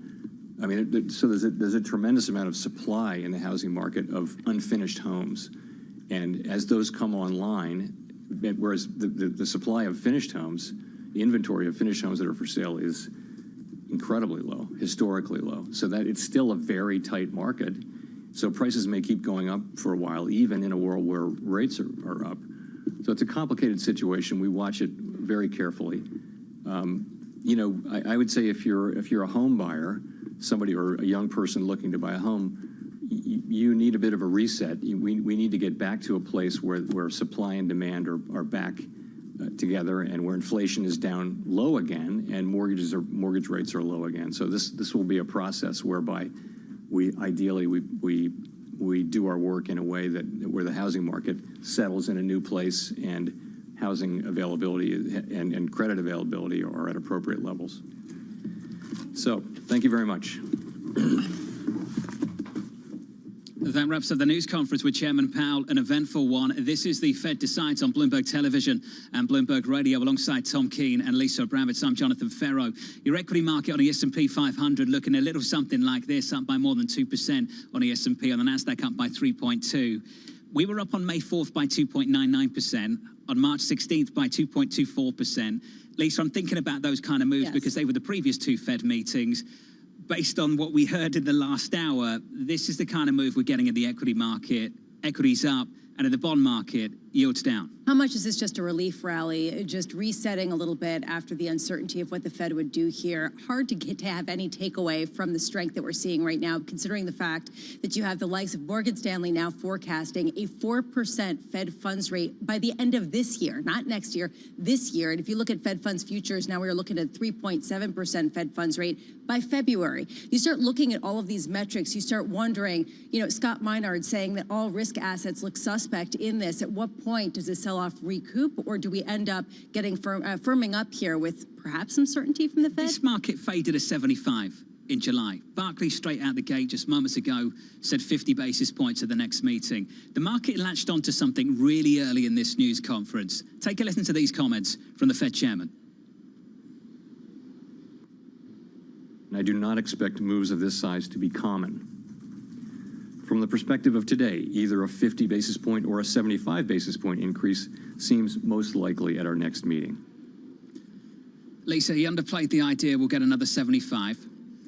And it was just enough, seemingly, to spark a rally in this market. Now, I want to be very careful about this. I don't want to define a news conference by an intraday move on the S&P 500 why in the not? bond market, because we have done a tremendous amount of work in this market over the last week to add a lot of yield into the bond market and take a lot of weight, Tom, off the equity market.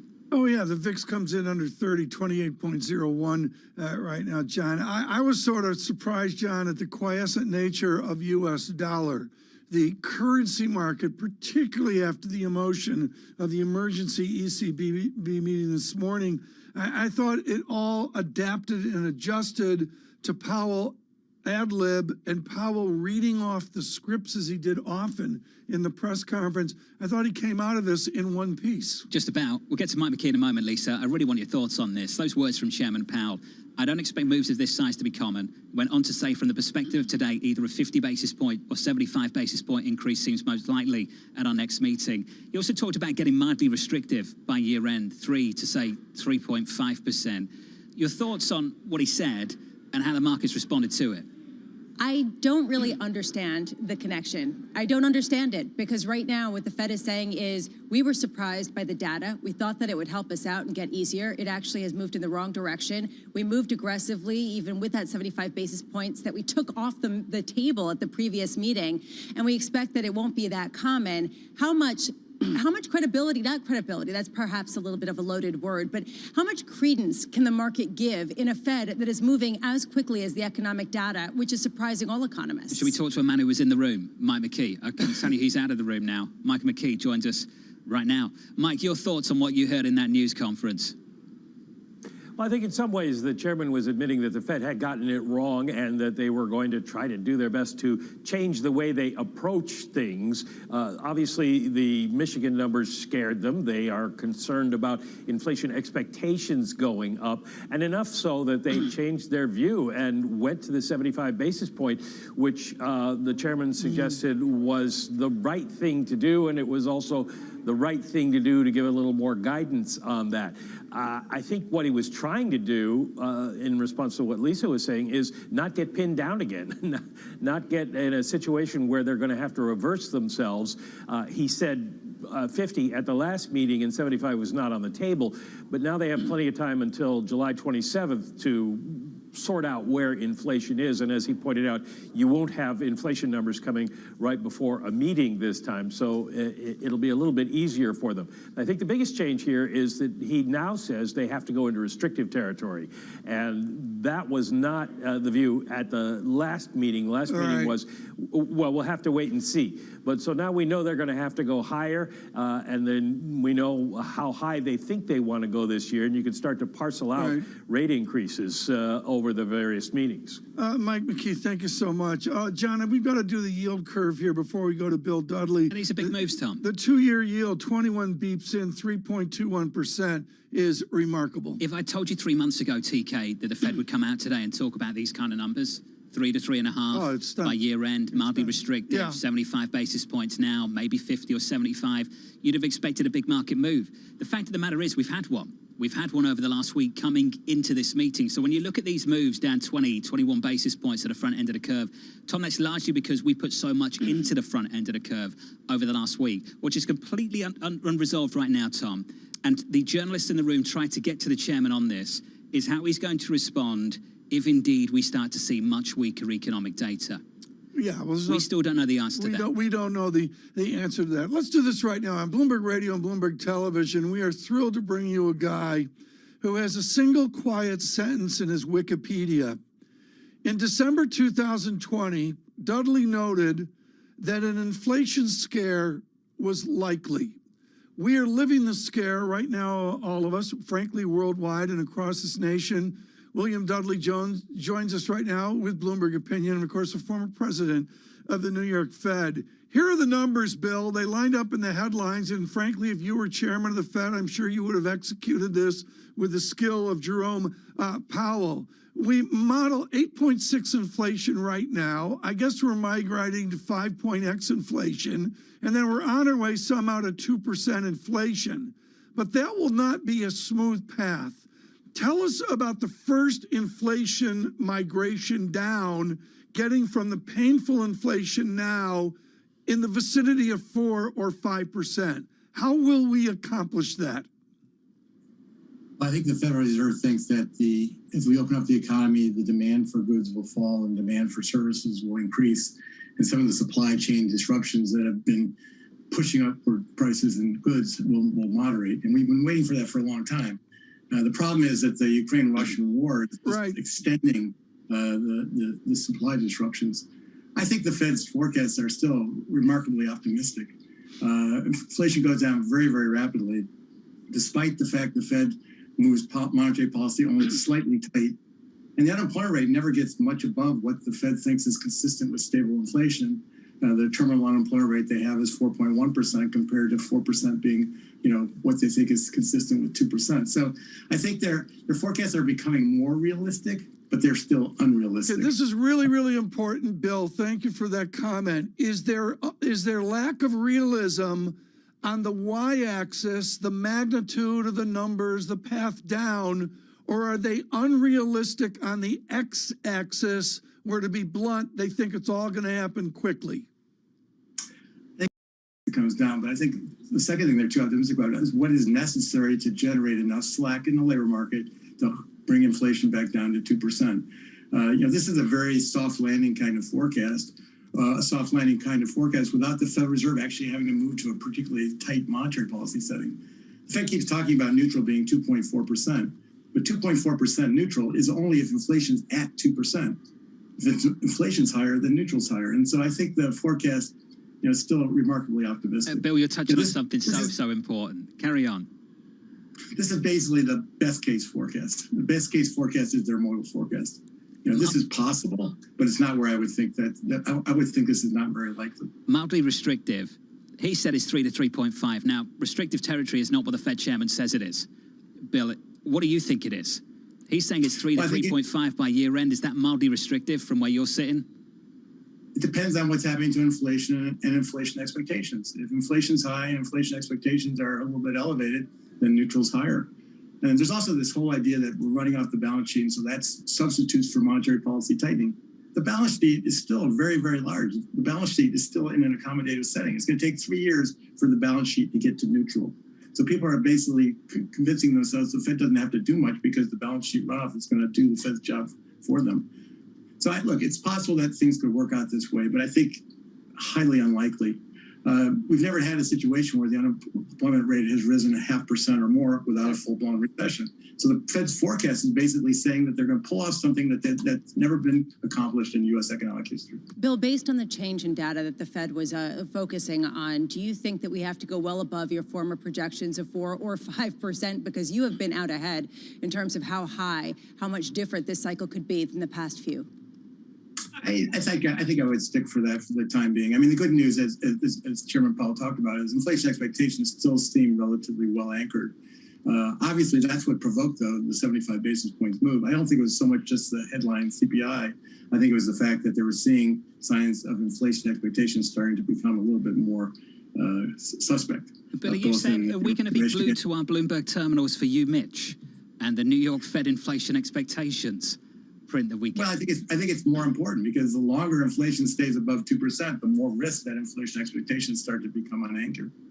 Fascinating stuff, Tom. For anyone who's following, extraordinary important. You, Mitch, the next date in the diary is June 24th, which apparently has taken on this whole new meaning since the chairman talked about it in such a way in the news conference. Bill Dudley, you wrote in a book for me years ago, there's not a moment to lose. And obviously the Fed delayed here, and in 2020 hindsight, there were some real challenges. What is the Dudley prescription now for the Fed to get the credibility back and to manage the message more efficiently rather than having the bond market be the chairman of the Fed? How do they get back to messaging when what Lisa, 14 people are going to speak in 10 days? I mean, Bill Dudley, how do they take back the message?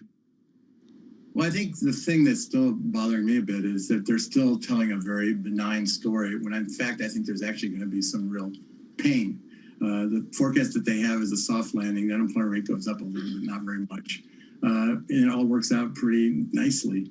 I think the risk is that the Fed's going to have to cause more pain, and I think it would be better for the Fed to be more forthcoming about that. Because if it turns out that it's going to take quite a bit of pain, the Fed's going to lose a lot of standing if it turns out to be more difficult than they're saying. They're also putting a lot of the responsibility not on themselves but on external developments, the war in Ukraine. Right. I think the Fed has to take the world as it is and do the job that's required to get inflation back to 2%. I agree that the job is harder now, but some of that is the Fed's doing, not just external events. Dr. Dudley, thank you so much for writing for Bloomberg Opinion and joining Bloomberg Surveillance in our Fed Decides effort as you can. Bill Dudley, the former president of the New York Federal Reserve System. Taking notes, Jeffrey Rosenberg joins us from BlackRock. Jeff, what will you adjust across your portfolios here in the coming days off of what we've observed in the last 2 hours? Yeah, thanks, Tom. Just to echo what we just heard, this is, a big change from the Fed in going from, magical thinking in terms of their earlier projections to a little bit more realism. But the challenge really lies ahead. What the chairman laid out was this expectation that their forecasts are going to be met. You're going to face a period of validating the decline in inflation and then slowing the pace of policy rate increases. And I think that's a little bit, Jonathan was highlighting in terms of, we priced in a lot. And you're getting a little bit of relief here because the Fed chairman talked a lot about, we're getting there pretty soon. So, to your question, Tom, I think that's setting us up for a very built-in set of expectations that the Fed is going to be successful on these inflation forecasts. And as Bill Dudley just highlighted, getting to neutral presumes that your inflation forecast is doing a lot of that work. And you're not going to be at mildly restrictive if that inflation forecast doesn't come down. At the same time, what we face is it's going to look and feel very different for the Fed and for the market and expectations to be talking about what is the Fed going to do when you're faced with the implication of what those unemployment forecasts are really talking about. That's a dramatic slowing in these headline payroll figures, and to the extent that you may be looking at negative prints on that unemployment rate, and that's going to feel very different for the Fed. And there was a question that was asked, how are you going to balance the trade-off between the growth and the inflation side? And that's really where I think for the investment implication is going to be the critical issue. Does the Fed get to that level of trade-off where they can pause according to what they're predicting? And if they can, then you might see a little bit more relief. And if they don't, then it's much more about pressing on what they said they were going to do today, that inflation is number one, and it raises the recession odds much more significantly. Jeff, based on that, and I think do you want me to do it again? Point that when they're actually faced with those negative jobs numbers, will they be able to say that their inflation really is their primary objective and that they're going to do whatever they take to bring it down? Would you fade the rally? Do you basically reject the knee-jerk reaction in today's markets to this statement? It's all about the investing. Just one day does not a trend make. Or do you think that the market sees something that the Fed all about does not, investment or that the Fed is advisory. We're basically live from the signaling in BNY terms Mellon of their Pershing patience Insight and their Conference ability with to Chief pivot Information Officer quickly? Ram Nagapal. Yeah, we talked DEI in the financial advice space with Tanya Bottoms, Senior Managing Counsel at Pershing. Market moves. And we've done a lot. Okay, we've thanks. priced in a tremendous amount of increases, and we've reflected some of the change that the chairman just described. But what Bill Dudley highlighted is that, the market's pricing in this kind of consensus view, aligning with what the Fed SEP is saying, doesn't necessarily mean that that's where we're going to end up. And I think to the investment implication, that's the more cautionary read here, is that, if this isn't the base case, but this is actually the best case, then what Dudley and Furman and Summers and others of that camp are highlighting, which is the alternative, more bearish view, is that there's a lot more work that has to be done, and that the Fed is still significantly underestimating the degree of tightening that's required, and therefore the impact on financial conditions tightening, and that we have to be cautious about, jumping to conclusions here that because the Fed says it's going to get these forecasts, that's actually going to play out, and we're going to have to really be a little bit more cautious as we see those trade-offs play out. You're trying to be open-minded about so much of this. Jeff, it's great to catch up, as always, sir. BlackRock's Jeff Rosenberg there. If you're tuning in, here's your market move. We're up by 1.7% on the S&P 500, picking things up going into the close. Let's catch up with Romain. Hey, Romain. Hey, John, and of course that 1.7% move, if that holds into the close, it's actually going to be one of the biggest daily gains that we've seen on the S&P since the last Fed meeting back on May 4th. But of course, we know what happened after that, a big sell-off the day following that, and followed by several days of weakness here. Right now, there does appear to be a little bit of conviction in the trade, particularly when it comes to a lot of those discretionary names, particularly the ones that have beaten down, the Chipotles, the Netflixes, the Tapestries of the world, all moving higher and helping to lead most of the major indices higher along with it. Bank stocks also getting into action. Citigroup, representative of that, up about 4% here on the day. KBW Bank Index up more than 2%. Your biggest laggards, well, you're going to find it in some of those economically sensitive areas that a lot of people had sort of gravitated to, those defensive areas, the auto zones of the world, Dollar-trees, and of course those energy stocks. Of the 20 biggest percent decliners right now in the S&P 500,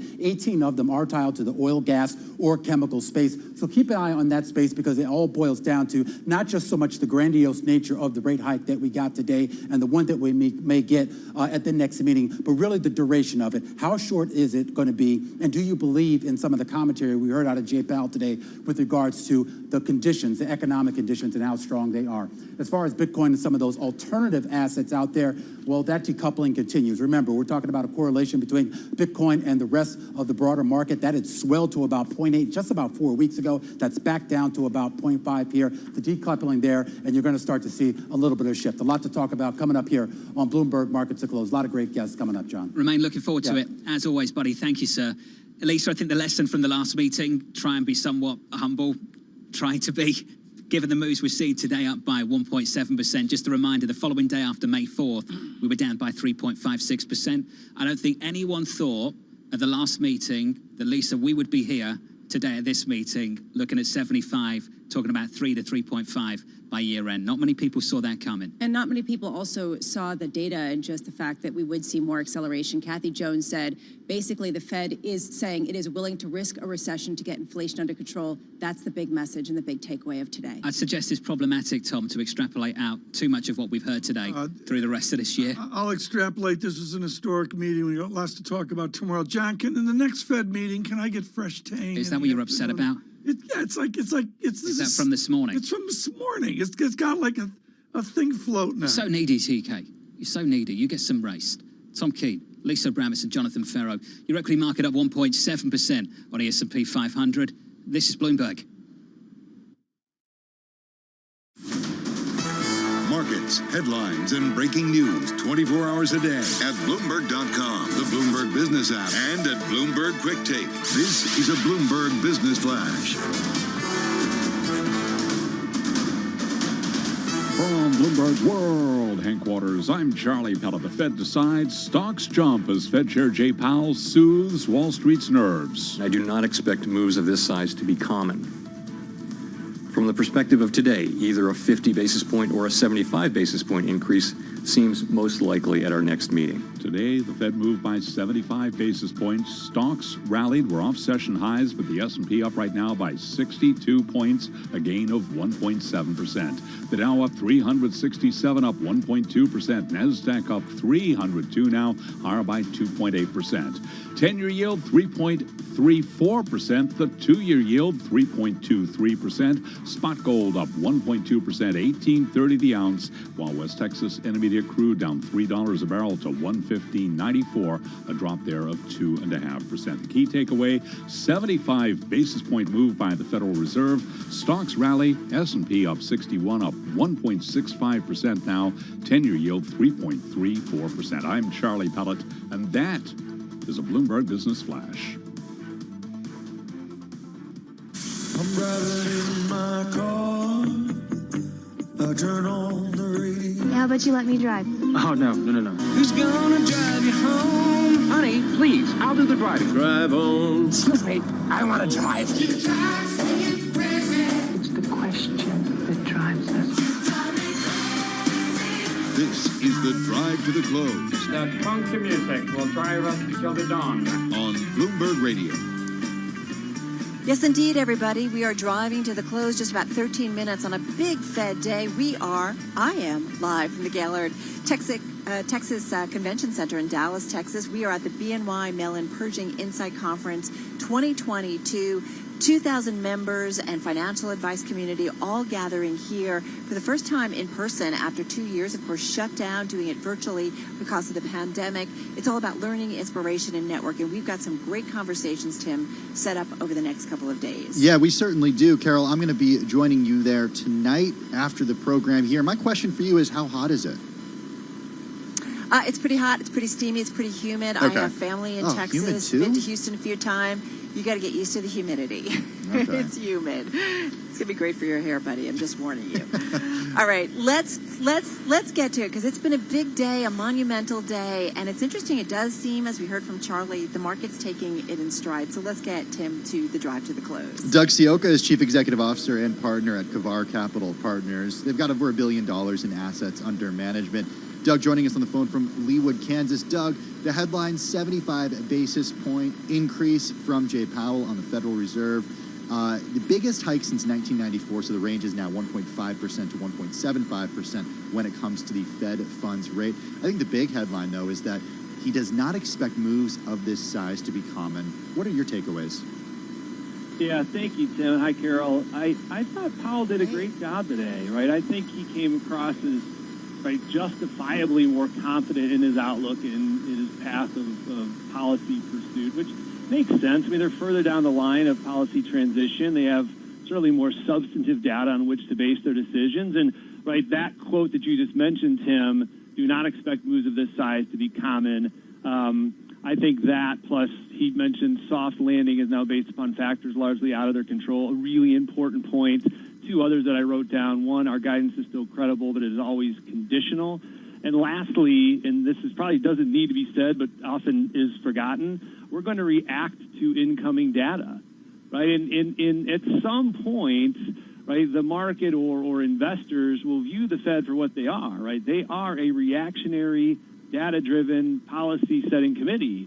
And we need to stop trying to game actions based upon intermediate communications that the Board of Governors is happy to espouse when they're on their speaking tours. Doug Sioka. Like, we know this, right? I mean, how many times does the Fed need to tell us, especially in this environment, hey, folks, it's meeting to meeting, and how stupid are we that we don't realize it?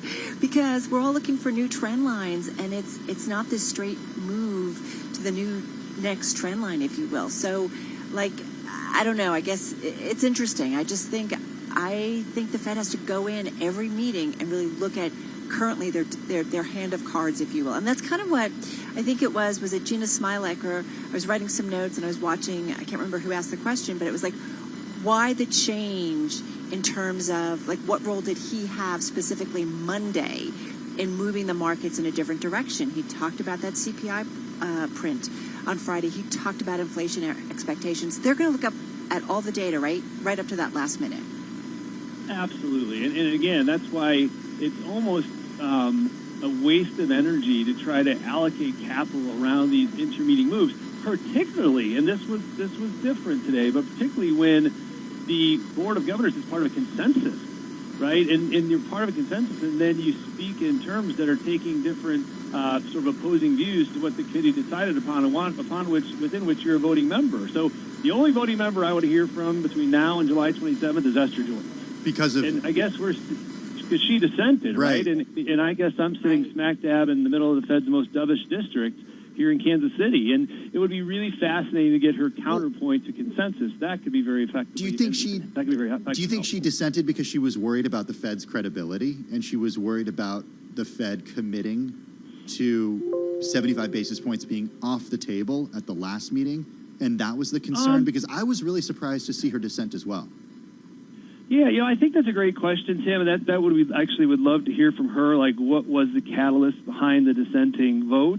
I think the Fed has credibility, right? I know that has been a term that's been bantered about of late, whether the credibility of Fed or their effectuality. If you look at what has happened to the mortgage market, if you look at what has happened to financial conditions, if you look at the WIRP on Bloomberg to understand the ever-changing terminal rate expectations, the Fed is having an influence. So I think they've always had credibility, but they are not as prescient, nor are they designed to be so. But for some reason, the market has imposed this power that they don't possess upon them. And then when we react, we're disappointed.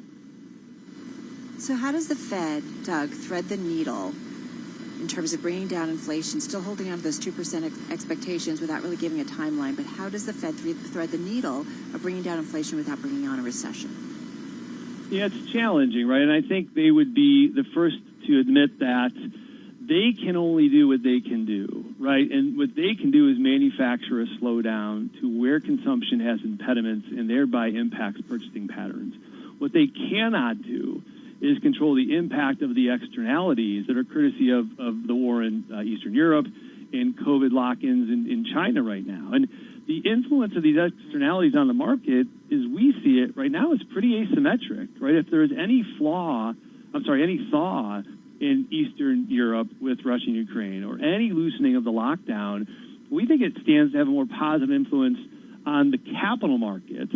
It actually gives the Fed cover to get away with some of what now look to be more restrictive type of activity because of the demand destruction element of it. And it's going to be far better if we see some thaw versus if there isn't one, because I think that's what the market is already trying to factor in, is the Fed could be actually hiking rates into a cooling economy. So how much is within the Fed's control, given there are all these externalities? Yeah, I mean, if you said percentage-wise, Tim, at this point, I think it's maybe 50% left of what can be done, right? And I think that's what needs to be factored in a little bit more carefully by the market. And as much as we've talked about the stock market and its rip higher based upon the interpretation of the Fed's posture, the real move right today has been in the credit markets post press conference, right? We actually saw an inversion of 10s and 30s earlier today. That is realigned. We've seen a widening out of about 12 basis points in 2s and 10s. So for the first time in a while, we've seen a bull steepening that's transpired that, in my opinion, gives Fed the respect that they're longing for. What had been pulled forward last week and Monday and Tuesday this week is now unwinding a little bit with the expectation that they're doing all they can. So when they say we look carefully at why inflation proved persistent and then talk about this uncertain environment, but I mean, I think we're all scratching our heads, Doug, about why we are in this predicament. Like, we understand some of it in the supply chain and the pandemic, but for it to continue to go on, what are your thoughts about that and how investors have to look at it? Yeah, I think the Fed is flying a little bit solo, Carol, domestically because they don't have a lot of fiscal policy cover. And I know it's silly to go back with revisionist history or even try to be, a Monday morning quarterback with the benefit of hindsight. But I do think that, right, there was just far too big of a percentage of the deficit the deficit as a percentage of GDP. And we have historical precedent for that. And we went way past it. And I get it was well-meaning with PPP and the first couple rounds of intervention post-COVID, but it kept going, right? And maybe we just underestimated just how effective the influence and positivity of the science was going to be on getting people to re-engage in the economy and starting to see us coming out of a very dormant state. But I just do feel like there was far too much on the fiscal policy side on a percentage of GDP that represented that deficit spending. I mean, did the Fed really need to be supporting the mortgage market 6 months ago? No, my goodness, no. And again, easy to say in hindsight, but I think that's the part where now they are flying blind because politically it's very unpopular to say we're not going to continue to spend. We need to ask him about investors, Tim. What do they do now? Yeah, I mean, that's the question. We only have 30 seconds left, Doug. What's an investor to do? Okay, well, real quick, because the three of us have shared kind of the wit and wisdom of Ted Lasso together before, right? Yeah. And so here's another pertinent quote from Ted, right? There are two buttons we like to say at Kavar Capital that we never hit, and this was Ted Lasso. You don't hit panic and you don't hit snooze. So you cannot snooze on this market. Volatility offers way too many opportunities for tactical reallocation, whether that's growth to value, lesser to higher quality, spread product immunities. So you have to be uber attentive. And then the last thing that we cannot do, and certainly what our clients do not want us to do, is panic. Right. So stay committed to your long-term plan-based objectives and be opportunistic, right, when prices avail opportunities that we think offer very good long-term expected returns. Yeah, I don't want to be a cheerleader for the market, but markets go up, markets go down, and we just have to remember and understand some of the fundamentals and structural things that are going on right now. Doug Kavar, we love when you quote Ted Lasso, and I know Tim's going to use it in the simulcast. I know it's coming out of his mouth. Doug, thank you so much. Doug Sioka of Kavar Capital Partners. So great to have you here with us. You're listening to Bloomberg. Beyond the Bell, Bloomberg's comprehensive cross-platform coverage of the U.S. market close starts right now. And right now, we are 2 minutes away from the end of the trading day. Romaine Bostic, Caroline Hyde, Taylor Riggs counting you down to the closing bell, here to help take us beyond the bell. It's our global simulcast, joined right now by Tim Stenovic. We welcome our audiences across Bloomberg Television, radio, and YouTube to parse the crucial moments of the day, Tim, which, of course, obviously is the Fed meeting, the Fed decision that we got a couple of hours ago. And I think back, what was it, a month and a half ago, we had, what was it, the biggest rate hike, single rate hike that we've had since 2000. And today, we got the biggest rate hike since 1984. 94? 94. Thank you for correcting me on that. Why is this time different than what we saw 6 weeks ago? Because it was 75 basis points, and because of what we heard on Friday when it came to the hotter than expected inflation figure. And of course, we can't forget about the Michigan consumer sentiment numbers, kind of the star of the show. You guys don't correct me if you're wrong. It's 1984. I thought it was 94. 1990 was 94. I had 94 in my notes. It's 84. We're going to debate this. Okay. We could do it on air. I'm sure this will be great for our viewers. We've got 2 versus 1 at the moment. Please do take to your IBs and messages to help corroborate Tim and I. But meanwhile, what is though different, and what Romaine, I'm sure you're hinting at, is whether tomorrow we sell off hard like we did the previous time we had a rate hike and the markets decided to take it in their stride on the day of the Fed, and then the next day we suddenly decided that this was less of an easygoing kind of a move, and the market puked. But that's my question, because, I mean, he kind of reassured the market last time, May 4th, this idea that this is what we're doing, we got everything under control. Then he comes to 75 now, and he says, don't worry, economic conditions are still good, we got everything under control. The bond market's pretty much where it was on Friday and Monday when you think about where we were in the 2-year yield, Romaine. So one-day moves, I think if you put this out from where we've been the last 3 days or so, shows you just sort of a round trip that we've seen and maybe some of that volatility in the markets. Well, it was a pretty volatile day here in the equity markets here. We were higher for a good portion of the day. The knee-jerk reaction right at 2 p.m. after the release was a huge spike higher in equities, and that actually ran into a huge wave of selling that actually pushed the S&P briefly into the red. That dip was bought, and it was bought hugely. At one point here, while Powell was speaking, we were on the highs of the day. Off the highs now, but still closing up. Dow Jones Industrial Average up 1%. The S&P 500 going to finish higher by 1.5%. The NASDAQ Composite up 2.5%, and the Russell 2000 up 1.4%. Frank Tantillo messaging me on the IB. Okay. Definitely 1994. It was Well Greenspan. done. I got Chris Falsetta messaging me saying it's 1994. 1994 as well. So Chris, and who was it, Dan? Frank. All right. All right, thanks, guys. Thank Appreciate it. Keeping us honest here on Can TV. we hire radio. those guys and just bring them on? And they can just stand right behind. You were getting very hot in Texas, and sometimes it does things to your brain. So. Let's talk about these hot markets, if we will. Come and take a look for our radio audience, the sector winners, the sector losers, sort of 2 dives underneath the surface, really understand what's going on. Romaine, it feels a little bit broad-based, okay? You're getting a lot of green, even in some of the, quote, worst performing sectors. Let's start with sort of the big rally underway. Some of this really feels risk on. Auto components are up 4.8%. The real estate, media, those are also up about 3%. And you also have some technology in here, semiconductor, software, technology, hardware as well. Those are also up about 2% on the day. There were 2 laggards, though, in the sectors that closed in the red, lower here for the day. Household products and energy. So maybe some of those inflationary concerns may be less prevalent today, as we know that there is a Fed who, at least today, is serious about tackling those rising prices. And my IB continues to line up as people continue to correct me.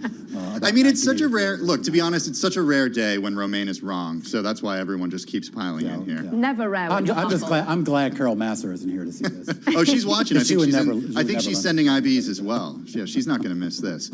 Let's talk about some of the movers today. 2 gainers, 2 decliners. Top of the S&P 500 on a percentage basis. Boeing.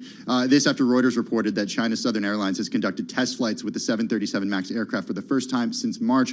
Also, the company saying today that it's about half finished with flight tests for the next iteration, the 737 MAX 10. Also, want to talk about Moderna mRNA up more than 5.7% today. Shares higher throughout the day, but it didn't hurt at all that Moderna's COVID vaccine for infants and toddlers got the support of a panel of U.S. regulatory advisors. And then just moments ago, also getting that for Pfizer's vaccine as well. Decliners today include Charter, down 0.7% after the company said it expects to lose some customers this quarter that are enrolled in subsidy programs designed to make high-speed internet more affordable. And then Planet Labs, this is a satellite imaging company. It merged with the SPAC, down more than 11%. This after the company posted a net loss that was wider from the year-ago period. Also gave guidance where the midpoint of the adjusted EBITDA loss outlook was higher than previously provided. Tim, meanwhile, this global macro movers board that gives us such a sense of the cross-asset picture for our radio audience is basically opposite to what we've had it looking like over the last couple of days. For once, we have the Bloomberg dollar index lower. We have strengthening in the Aussie dollar by almost 2%. We've got the Japanese yen strengthening by 1.3% versus the US dollar. You've got money moving into Kiwi. This is all as we finally see perhaps, well, the reading more of the sentiment of Jay Powell that 75 basis point is going to be few and far between. Many banks already, the likes of Barclays, saying, look, we're already pricing in and looking for a 50 basis point move next time. So maybe that hawkishness dialed back a little bit. Really the whiplash we therefore see in the Bloomberg dollar index. Feeding over to whiplash we've seen in oil as well. WTI crude coming down by 3%, Brent crude coming down by 2% as well, as, well, they read perhaps a slowing demand picture, even though it was being painted pretty optimistically by Fed Chair earlier. Natural gas till now, the whiplash of pushing higher a little bit today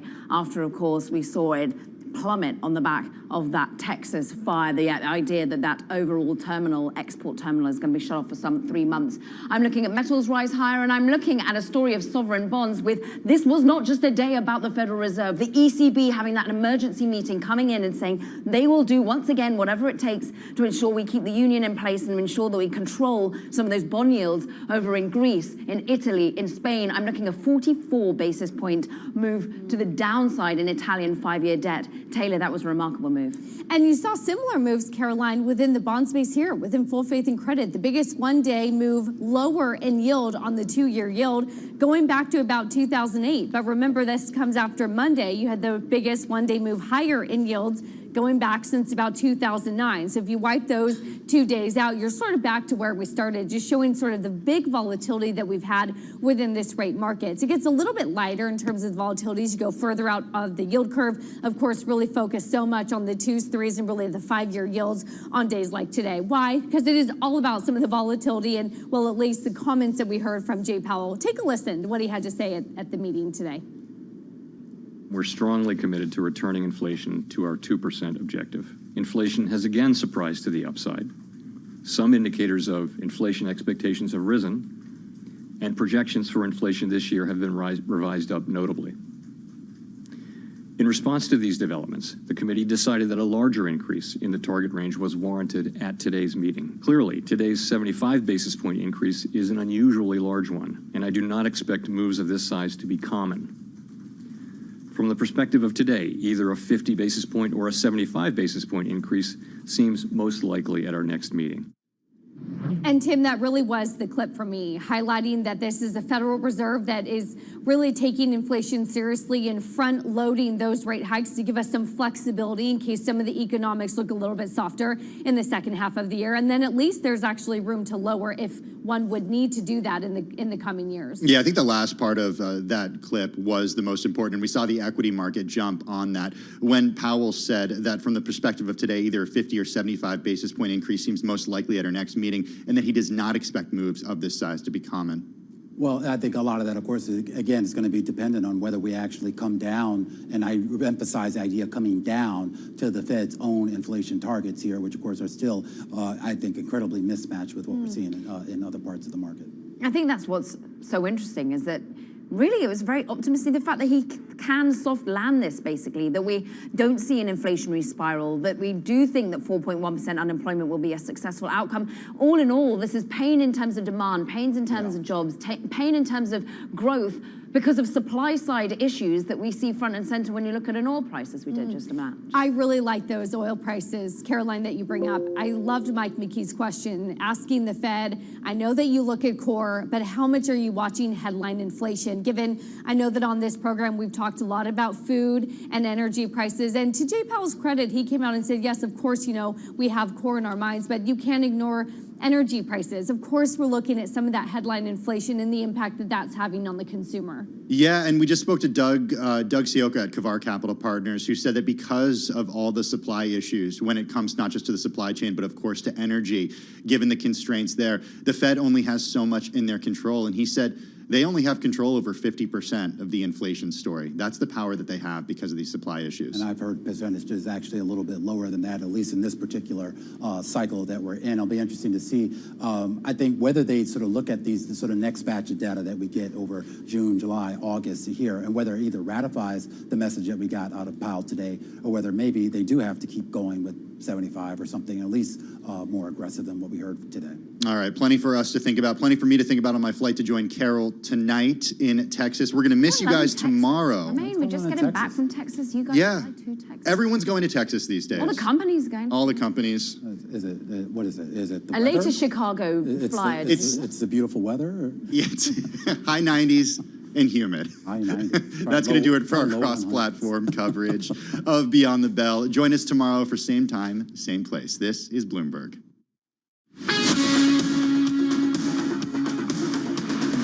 You're listening to Bloomberg Business Week with Carol Masser and Bloomberg Quick Takes Tim Stenovic on Bloomberg Radio. Bloomberg Business Week. All Tim right, you are Stenovic and listening. Carol Masser. We're live. Carol's in Texas. I can hear you, Carol. And I'm here in New York City holding down the fort. Things good?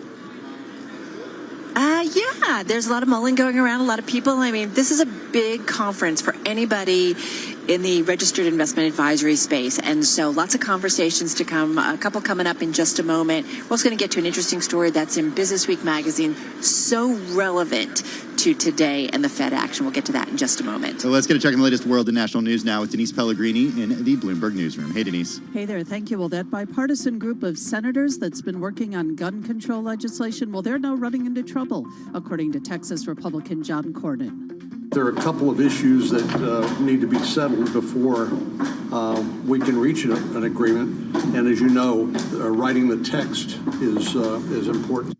And Cornyn talking to reporters there in the hallway, he says one sticking point is red flag laws. But Senator Richard Blumenthal sounding more optimistic. We want to get to an agreement. And as long as everyone wants that outcome, I think the issues are very, very solvable. And the Connecticut senator has been a leading proponent of gun safety measures. The U.S. is sending more aid to Ukraine, a lot more aid, according to Defense Secretary Lloyd Austin. The United States will provide an additional $1 billion security assistance package for Ukraine. And that includes our 12th drawdown from DoD inventory since August of 2021. And the Pentagon says the aid package Austin is talking about includes more mid-range and longer-range rocket systems and other items. Some good news for parents who want their young kids to get a COVID vaccine. The vote is unanimous. We have 21 out of 21 yes votes, 0 no votes, and 0 abstain votes. And that is the FDA panel giving a thumbs up today to Moderna's 2-dose vaccine for infants and toddlers. And the panel has just given Pfizer's 3-dose vaccine for young kids approval as well. Global News, I'm Denise Pellegrini, and this is Bloomberg. Thank you so much for that update, Denise. Tim Stenovic and Carol Masser. We are live. Carol's in Texas. I am here in the Bloomberg Interactive Brokers studio in New York. Carol, we're keeping an eye on U.S. retail sales. They posted their first drop in 5 months, and specifically has to do with autos. Well, I think what's interesting against the backdrop, and I think we have to put this against the Fed meeting today, and many of the voices or some, that we heard either on radio and TV earlier in our Fed coverage, you hear people talking about some of the cracks that we are seeing. I mean, the Fed brought down growth projections in a big way, right, for this year, for next year, and this plays into it. The consumer retail sales down in May for the first time in 5 months, right? You've seen softness in some of the housing data that's out there. I've heard conversations about, tight labor market, but then why aren't wages going up more. Yeah. So we are seeing some cracks in the growth story. And so this certainly plays into it and plays into, the Fed very aggressive here and going after inflation. And it's going to be at what cost in terms of economic growth ultimately. Okay, so let me go through some of this data, and here's the really important caveat here. The figures are not adjusted for inflation. So the value of overall retail purchases decreased 0.3%. This after a downwardly revised 0.7% gain in April. That's according to Commerce Department figures showing Wednesday. Excluding vehicles, sales rose 0.5% last month, Carol. Yeah, no, so it's good to know exactly what's going on, and what we are increasingly seeing in this post-pandemic world is that we're moving from spending on stuff to spending on services and things. Like, we were all talking about flying and getting here. My flight was delayed, the flights are full, and I think the airline industry, whether because of lack of workers or higher costs, fuel costs, they're making sure they're maxing out everything when it comes to flights. Did you hear Jay Powell say that flights were full today in his press conference? I missed that. I heard a lot of stuff from Jay Powell, but I missed that. He's watching these things. This is what the Fed does. It's like a hedge fund manager. You watch these anecdotal things. I thought it was interesting what he said. He's watching the housing market. These are things that are going to tell them a lot about economic growth. You're listening to Bloomberg Radio.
events, headlines, and breaking news 24 hours a day at Bloomberg.com, the Bloomberg Business app, and at Bloomberg Quick Take. This is a Bloomberg Business Flash.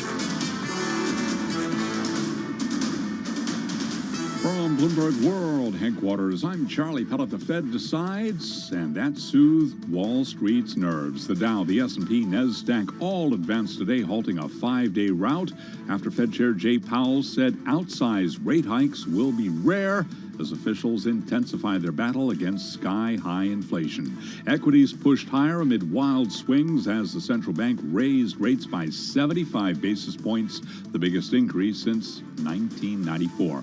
S&P today up 54 points, up 1.5%. The Dow up 303, up 1%. NASDAQ up 270, a gain of 2.5%. 10-year yield 3.28%. 2-year yield 3.20%. Spot gold at $18.35 the ounce, advancing $27 right now, up 1.5%. Crude oil down 2.5%, $115.91 a barrel on WTI. Bitcoin at 21,497. Bitcoin today down by 2.1%. I'm Charlie Pellet, and that is a Bloomberg Business Flash. It is indeed. All right, Charlie, thank you so much. I am live from the Gaylord Texas Convention Center in Dallas, Texas at the BNY Mellon Purging Insight Conference. We're going to get to some conversations from here in just a moment. In the meantime, it is all about the Fed. You know that. The latest decision, now nearly 2.5 years old. And you can find this next story online at Bloomberg.com/Businessweek, also on the Bloomberg Terminal, Tim. It's how the Fed has tried to protect Main Street specifically, and now how everyone as a result may suffer. Ed Harrison is senior markets editor at Bloomberg News. He joins us on the phone from Washington. Check out his story. It's available on the Bloomberg Terminal and at Bloomberg.com/Businessweek. It's called "The Fed Tried to Protect Main Street. Now Everyone May Suffer." Ed, I want to start with the headline there. How historically has the Fed tried to protect Main Street, and why is that not necessarily working right now? Well, actually, the Fed hasn't, and by the way, thank you, Carol and Tim, good to talk to you.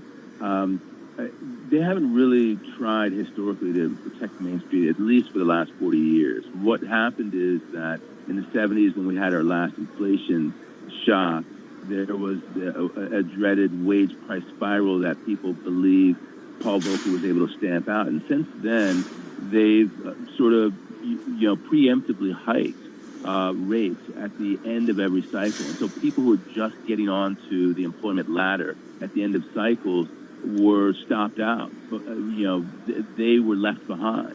And then we had the great financial crisis, which was a trauma for everyone, and we got the bailouts for Wall Street.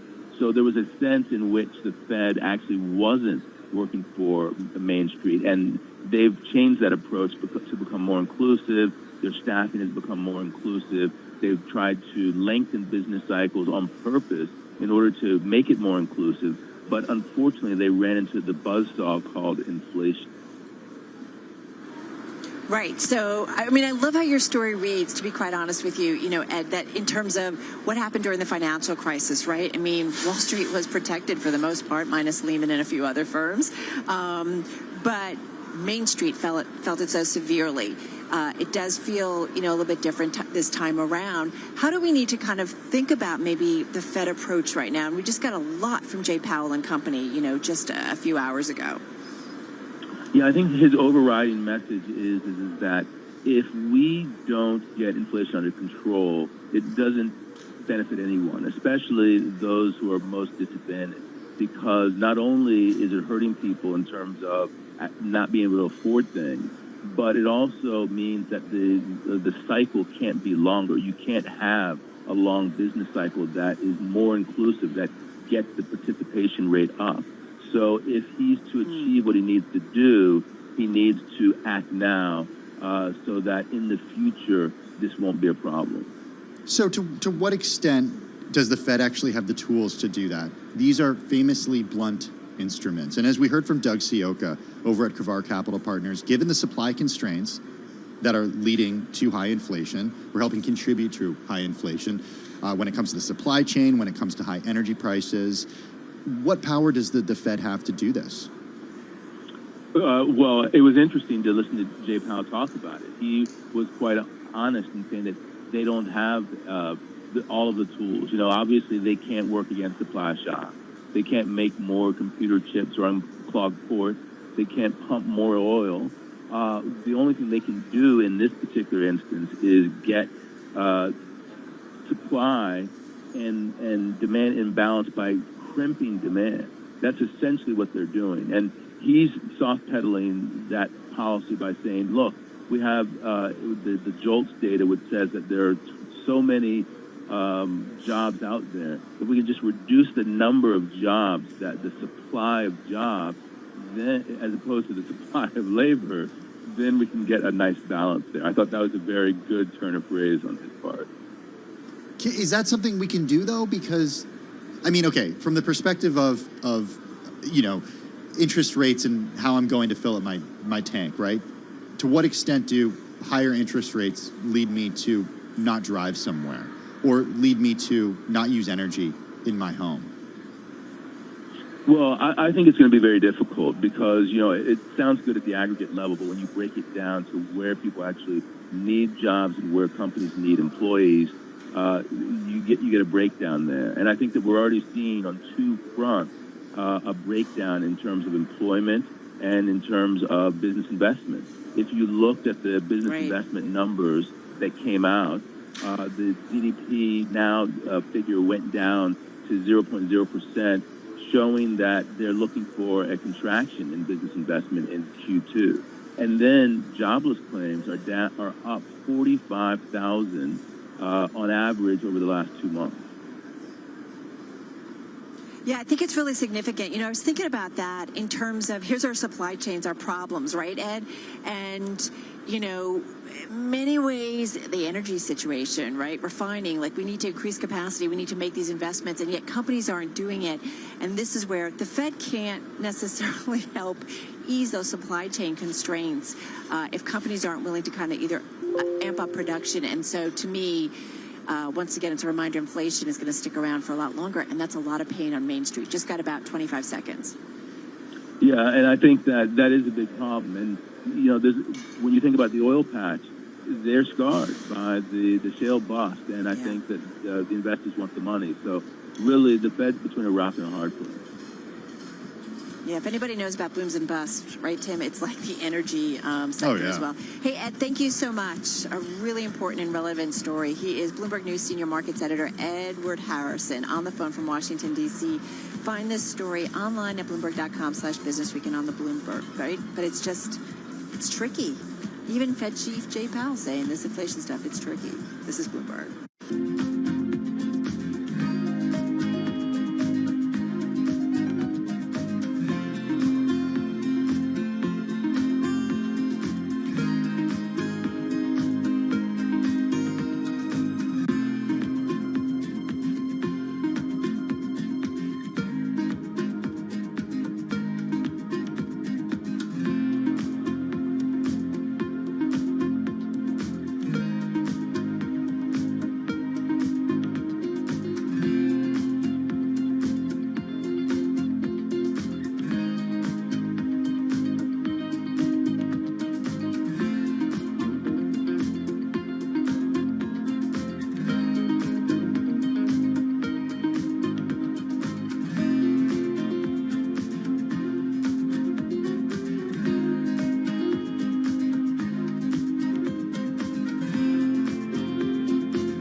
Broadcasting live from the Bloomberg Interactive Brokers Studio in New York. Bloomberg 1130 to Washington, D.C. Bloomberg 99.1 to Boston.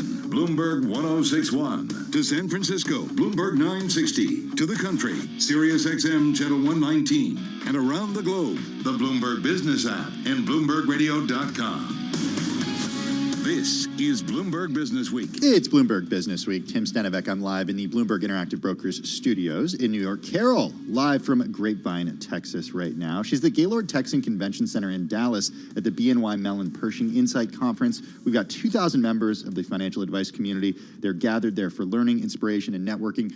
We're going to be checking in with a few of them in the second half of the 4 o'clock hour, starting in just a few minutes. First, though, Charlie Pellet, give us an update on how the market's closed and how things are looking now. Well, let us begin with a big story as we recap and reset here with the Federal Reserve raising rates by 75 basis points, as many expected today. Biggest increase since 1994, and Chair Jay Powell signaled another big move next month, intensifying a fight to contain rampant inflation. Here's Powell at the news conference. You heard it live right here on Bloomberg Radio. From the standpoint of our congressional mandate to promote maximum employment and price stability, the current picture is plain to see. The labor market is extremely tight, and inflation is much too high. Against this backdrop, today the Federal Open Market Committee raised its policy interest rate by 0.75 percentage point and anticipates that ongoing increases in that rate will be appropriate. A reaction to the move from Doug Sioka, CEO of Kavar Capital, who is our guest right here on Bloomberg Business Week. At some point, right, the market or investors will view the Fed for what they are, right? They are a reactionary, data-driven, policy-setting committee. And we need to stop trying to game actions based upon intermediate communications that the Board of Governors is happy to espouse when they're on their speaking tours. So today the Fed hikes by 75 basis points. Powell saying 75 or 50 likely in July. Stocks rallied on the news with the S&P ending the session today up 54 points, up 1.5%. The Dow up 303, up 1%. The Nasdaq Composite Index up 270, up 2.5%. Nasdaq 100 Index also up by 2.5%. 10-year yield 3.28%. 2-year yield 3.21%. Spot gold up 1.5% today. $18.35 the ounce. Another retreat for Bitcoin, 9 in a row, down 1.3% now at 21,705. And crude oil slumped 2.5% today, 116 the ounce. And to be clear, gold up 1.5%, $18.35 the ounce. Recapping, the Fed raises rates by 75 basis points. S&P up 54, up by 1.5%. I'm Charlie Pelleton. That is a Bloomberg Business Flash. All right, Charlie, thank you so much. I am Carol Master. I'm live from the Gaylord Texas Convention Center in Dallas, Texas at the BNY Mellon Pershing Insight Conference.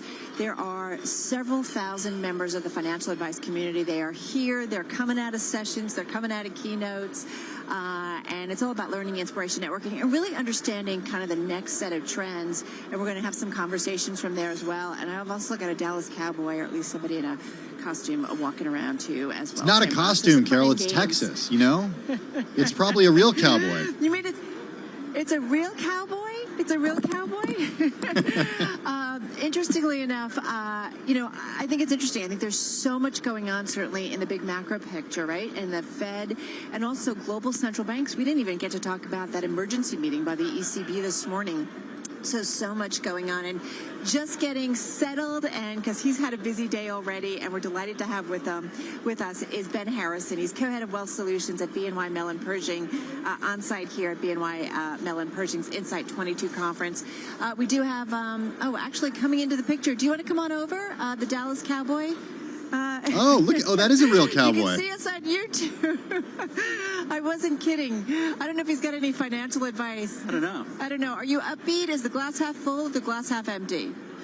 Not so sure. All right, we got to do a little bit of an interview. We're going to talk about the financial community. But good to see you. All right, we'll see you. We got to get a microphone, right, Carol, on the cowboy.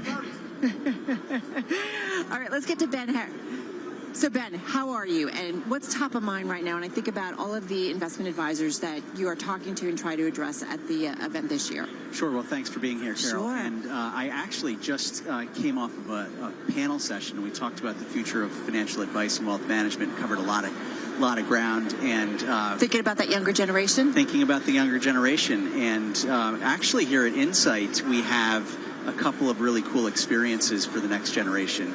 We've got a student center where we have... It's right around here. Yeah, we have over 12 universities participating, over 65 students that are enrolled in CFP programs focused on financial planning. They're going to come into this profession and be that next generation of leadership. We also have a next leadership forum that we're hosting for advisory firms to send their next-gen leaders. We've got a cohort of those individuals that we meet with on a regular time, sometimes in person, sometimes remotely, but it's great to be back in person here. It's great to have you back in person. Tim, come on into the conversation. Tim, my co-host, is going to be joining us tomorrow. He's actually on Zoom, but you'll hear him in your ear. Go Hey, ahead, Ben, Tim. good to have you with us. Thanks for joining us. I'm wondering what the younger generation is looking for. What are the differences in attracting the next group of talent? Like, what do you have to do differently to make sure that they thrive in the industry? But you really have to give them a purpose, right? It's a different industry, and it's a different challenge for all of us to think about how we can recruit new talent into this market. And it's such a rewarding profession, actually. You get to spend time with people. Yeah. You get to impact their lives. You get to really get very deep in terms of into the minds of what makes people tick and what moves them. And if you think about financial planning and financial advice, it's really less about the money and more about how people feel about the impact of their lives. So I think that you need to draw young people in by sharing that it's not all about money and sales and what Wall Street felt like in the past. Right. What's top of mind? I was reading a press release out yesterday about Insight, and it quoted you saying the next generation of talent has the power to reshape our industry. What should we all get ready for in terms of that reshaping? Yeah, actually, it's interesting that the financial services marketplace actually has a better perception now than we've had in the past, but we still have a lot of work to do in order to change the demographics. We're investing in next gen and also in diversity, equity, and inclusion. And if you look around at the participants at the conference, it still doesn't look the way that we want it to. The next gen leaders can really focus on being very intentional about what the workplace of the future looks like, how to serve clients in a new and innovative way, right? What their fellow coworkers are going to look like, and diversity of perspective and diversity of background, and how they can really change and reshape the way, reimagine, as we were saying here at Insight, what the industry looks like. Well, I feel like this all fits into a panel I'm going to do tomorrow about the future of money. So looking forward to it. Ben, thank you so much, and thank you for inviting us and including us. Ben Harrison, co-head of Wealth Solutions at BNY Mellon Pershing, joining us here. Let's get a check on the latest world and national news with Denise Pellegrini. She's here in New York. Hey, Denise. Well, Tim, parents with young children, they are now one step closer to being allowed to get their kids a COVID vaccine. An independent advisory panel for the FDA has just voted to approve the Moderna and Pfizer vaccines in children as young as 6 months old. There are 21 total voting members, and we have here 21 yes votes. This is a unanimous vote, and there are 0 no votes and 0 abstain. And those shots are either a 2-dose or 3-dose regimen. They could start going into the little arms as soon as next week. Dr. Anthony Fauci has tested positive for COVID. He's 81 years old, and he's, of course, the advisor to President Biden. He's experiencing mild symptoms and working from home. Los Angeles County's indoor mask mandate could be making a comeback if COVID cases continue to rise. That's according to that area's health department. Some snags with that bipartisan deal that senators said they had on gun safety over the weekend. Republican Senator John Cornyn of Texas says one issue is closing that so-called boyfriend loophole that allows some domestic violence offenders to buy guns. The way that non-traditional relationships are handled in terms of domestic violence misdemeanors. We've got to come up with a good definition of what that actually means. And the U.S. is sending $1 billion more aid to Ukraine. Defense Secretary Lloyd Austin. We're working in lockstep to meet Ukraine's requests for new capabilities, especially its need for long-range fires, armor, and coastal defense. Global news 24 hours a day on air and on Bloomberg Quick Take. I'm Denise Pellegrini. This is Bloomberg. Thank you so much. So we're still here with Ben Harrison, co-head of Wealth Solutions at BNY Mellon Pershing, on site at BNY Mellon Pershing Insight 22 here in Texas. Tim and I talking with him. Technology. Tell me about the role of technology, whether it's DeFi, whether it's blockchain. How do you think about it? Well, technology. And how should RIAs be thinking about it? Technology is so critical to the way in which advice is delivered, and we've seen an evolution of technology really over the last several years, and in the last decade we've seen so many fintech companies, wealth tech companies come into the space in really giving tools for advisors to be able to scale their business, to be able to serve their clients much more effectively. And if you think about what we've just gone through in the last 2 years during the pandemic, it's really accelerated the digitization and the way in which investors are comfortable engaging with their financial professionals in terms of e-signature and, a paperless environment. Right. We declared here at Insight we're going paper-free in 23. Don't look at my papers, Yeah, you've got papers all over the desk here. We've got to clean that up a little bit. But are you serious? Is that where we're going? Oh, absolutely. In terms of the way in which the entire financial advice spectrum is going to be, invested in and evolve over time, is really we're going to go to a paper-free environment. Now, there's going to be a need for tools and solutions to be able to have that all digital and to be able to have a collaborative experience with an advisor and investor, but we're going to get there. All right, just got about 20 seconds here. Metaverse, do you think about that? Is that something realistically that everybody has to be talking about? Maybe not for tomorrow or 5 years from now, but maybe a little bit longer? Well, look, we're doing this interview with one person remote, one person here. That's very, and we've gone there during the pandemic where clients are on Zooms. We are able to, instead of flying all over the country, we are able to meet with our clients on a very regular basis. Yeah. But nothing replaces an in-person meeting either. But you're right. But it does give us another tool to play with. Ben Harrison.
updates, headlines, and breaking news 24 hours a day at Bloomberg.com, the Bloomberg Business app, and at Bloomberg Quick Take. This is a Bloomberg Business Flash. From Bloomberg World Headquarters, I'm Charlie Pellet. Powell speaks. Stocks rally. S&P up today by 54 points, up 1.5%, halting a 5-day rout that took 10% off the S&P 500 after Fed Chair Jay Powell said outsized rate hikes will be rare as officials intensified their battle against sky-high inflation. Equities pushed higher amid wild swings as the central bank raised rates by 75 basis points. Again, the S&P up today by 1.5%, the Dow up by 303 points, up 1%. NASDAQ up 270, a gain of 2.5%. The NASDAQ 100 index also up by 2.5%. 10-year yield now 3.29%. 2-year yield 3.20%. Spot gold up 1.5%. 18.35 the ounce. Another retreat for Bitcoin, down 0.6%, 21,826. And West Texas Intermediate crude dropped 2.5%, 115.99 a barrel. So recapping, Fed moves by 75 basis points, S&P up 54, up 1.5%. I'm Charlie Pellet, and that is a Bloomberg Business Flash. All right, Charlie, thank you so much. We are live from the Gaylord Texan Convention Center in Dallas, Texas at the BNY Mellon Pershing Insight Conference. 2,000 members of the financial advice community gathered here. There are a lot of them gathered around us. It's all about learning, inspiration, networking. I've got two perfect guests to talk about some of the key topics. Jim Crowley is CEO of BNY Mellon Pershing. Emily Schlosser is COO of BNY Mellon Pershing. And last time I think we talked in person, all of us, was back in 2019. We've done some things virtually. Yeah. Where are we in terms of the environment? Jim, let's start with you in terms of what's top of mind for everybody right now. Well, first of all, thanks for being here. It's great to see you in person, Tim. Thanks for having us. Top of mind is just being back. That's how I started off our remarks today, just being back in the room. The energy felt incredible. It's just wonderful to see all of our clients back here in the room and just engage and network with them. So that's top of mind for me. Yeah. How about for you, Emily? I'll build on that. Of course, being back, and then I think just the height. You know, last time I think we talked for the virtual event was like, okay, what's it like working from home? Right. That was top of mind. Right. So top of mind is not having to talk about that anymore. Although we are certainly focused on the future of work and how we can have a bit of a hybrid. But I think also just the focus on digital, and so we're really focused on our interfaces, our experiences, bringing consumer-grade technology to our investors, our advisors. So that's a lot of what we're featuring here at the conference this week as well. I want to bring Tim in. Come on in, Tim. Hey, guys. I'm looking forward to seeing you tomorrow after my flight arrives late tonight. Jim, I want to go back to you because you said that, you're focused on being back. And I know that being back comes with a host of challenges as well as the world does open up and people start to travel more. We're in an inflationary environment right now. And I'm wondering from your perspective how you're dealing with those challenges when you look across the macroeconomic landscape. What's top of mind for you? Yeah, what's top of mind, Tim, thanks for the question. A couple of things. One, I've been on the road, like I think many other executives, for the last several months, visiting offices to encourage people to come back into the office, first of all. Yeah. We're in this new environment. Are they coming back? They are coming back slowly. Okay. And the way that I think about it, Tim and Carol, is I think the value proposition for an employee to want to come back to the office has to be greater than the value that they feel and believe from working from home. And that is the magic that we have to create. We have to be able to demonstrate that there's real value to have a personal interaction and to feel the culture and to know and understand what it's like to learn and understand what we all can do as a company together. So I do think we're better together than being far apart. One thing I wanted to ask you, and I was from afar watching you interview the former CEO of PepsiCo, Indra Nooyi, who I've talked with. She's pretty incredible, and she's now helping other companies, when it comes to leadership. Leadership has been tested in a big way in the last couple of years. It's going to continue to be tested as we move to a new normal.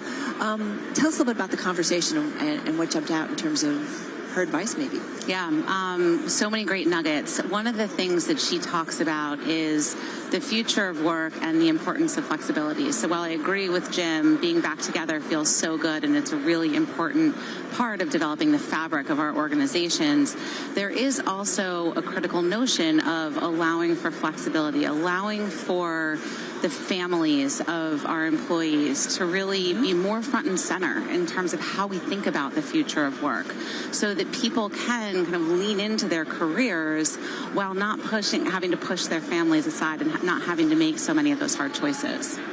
You know what I love about that?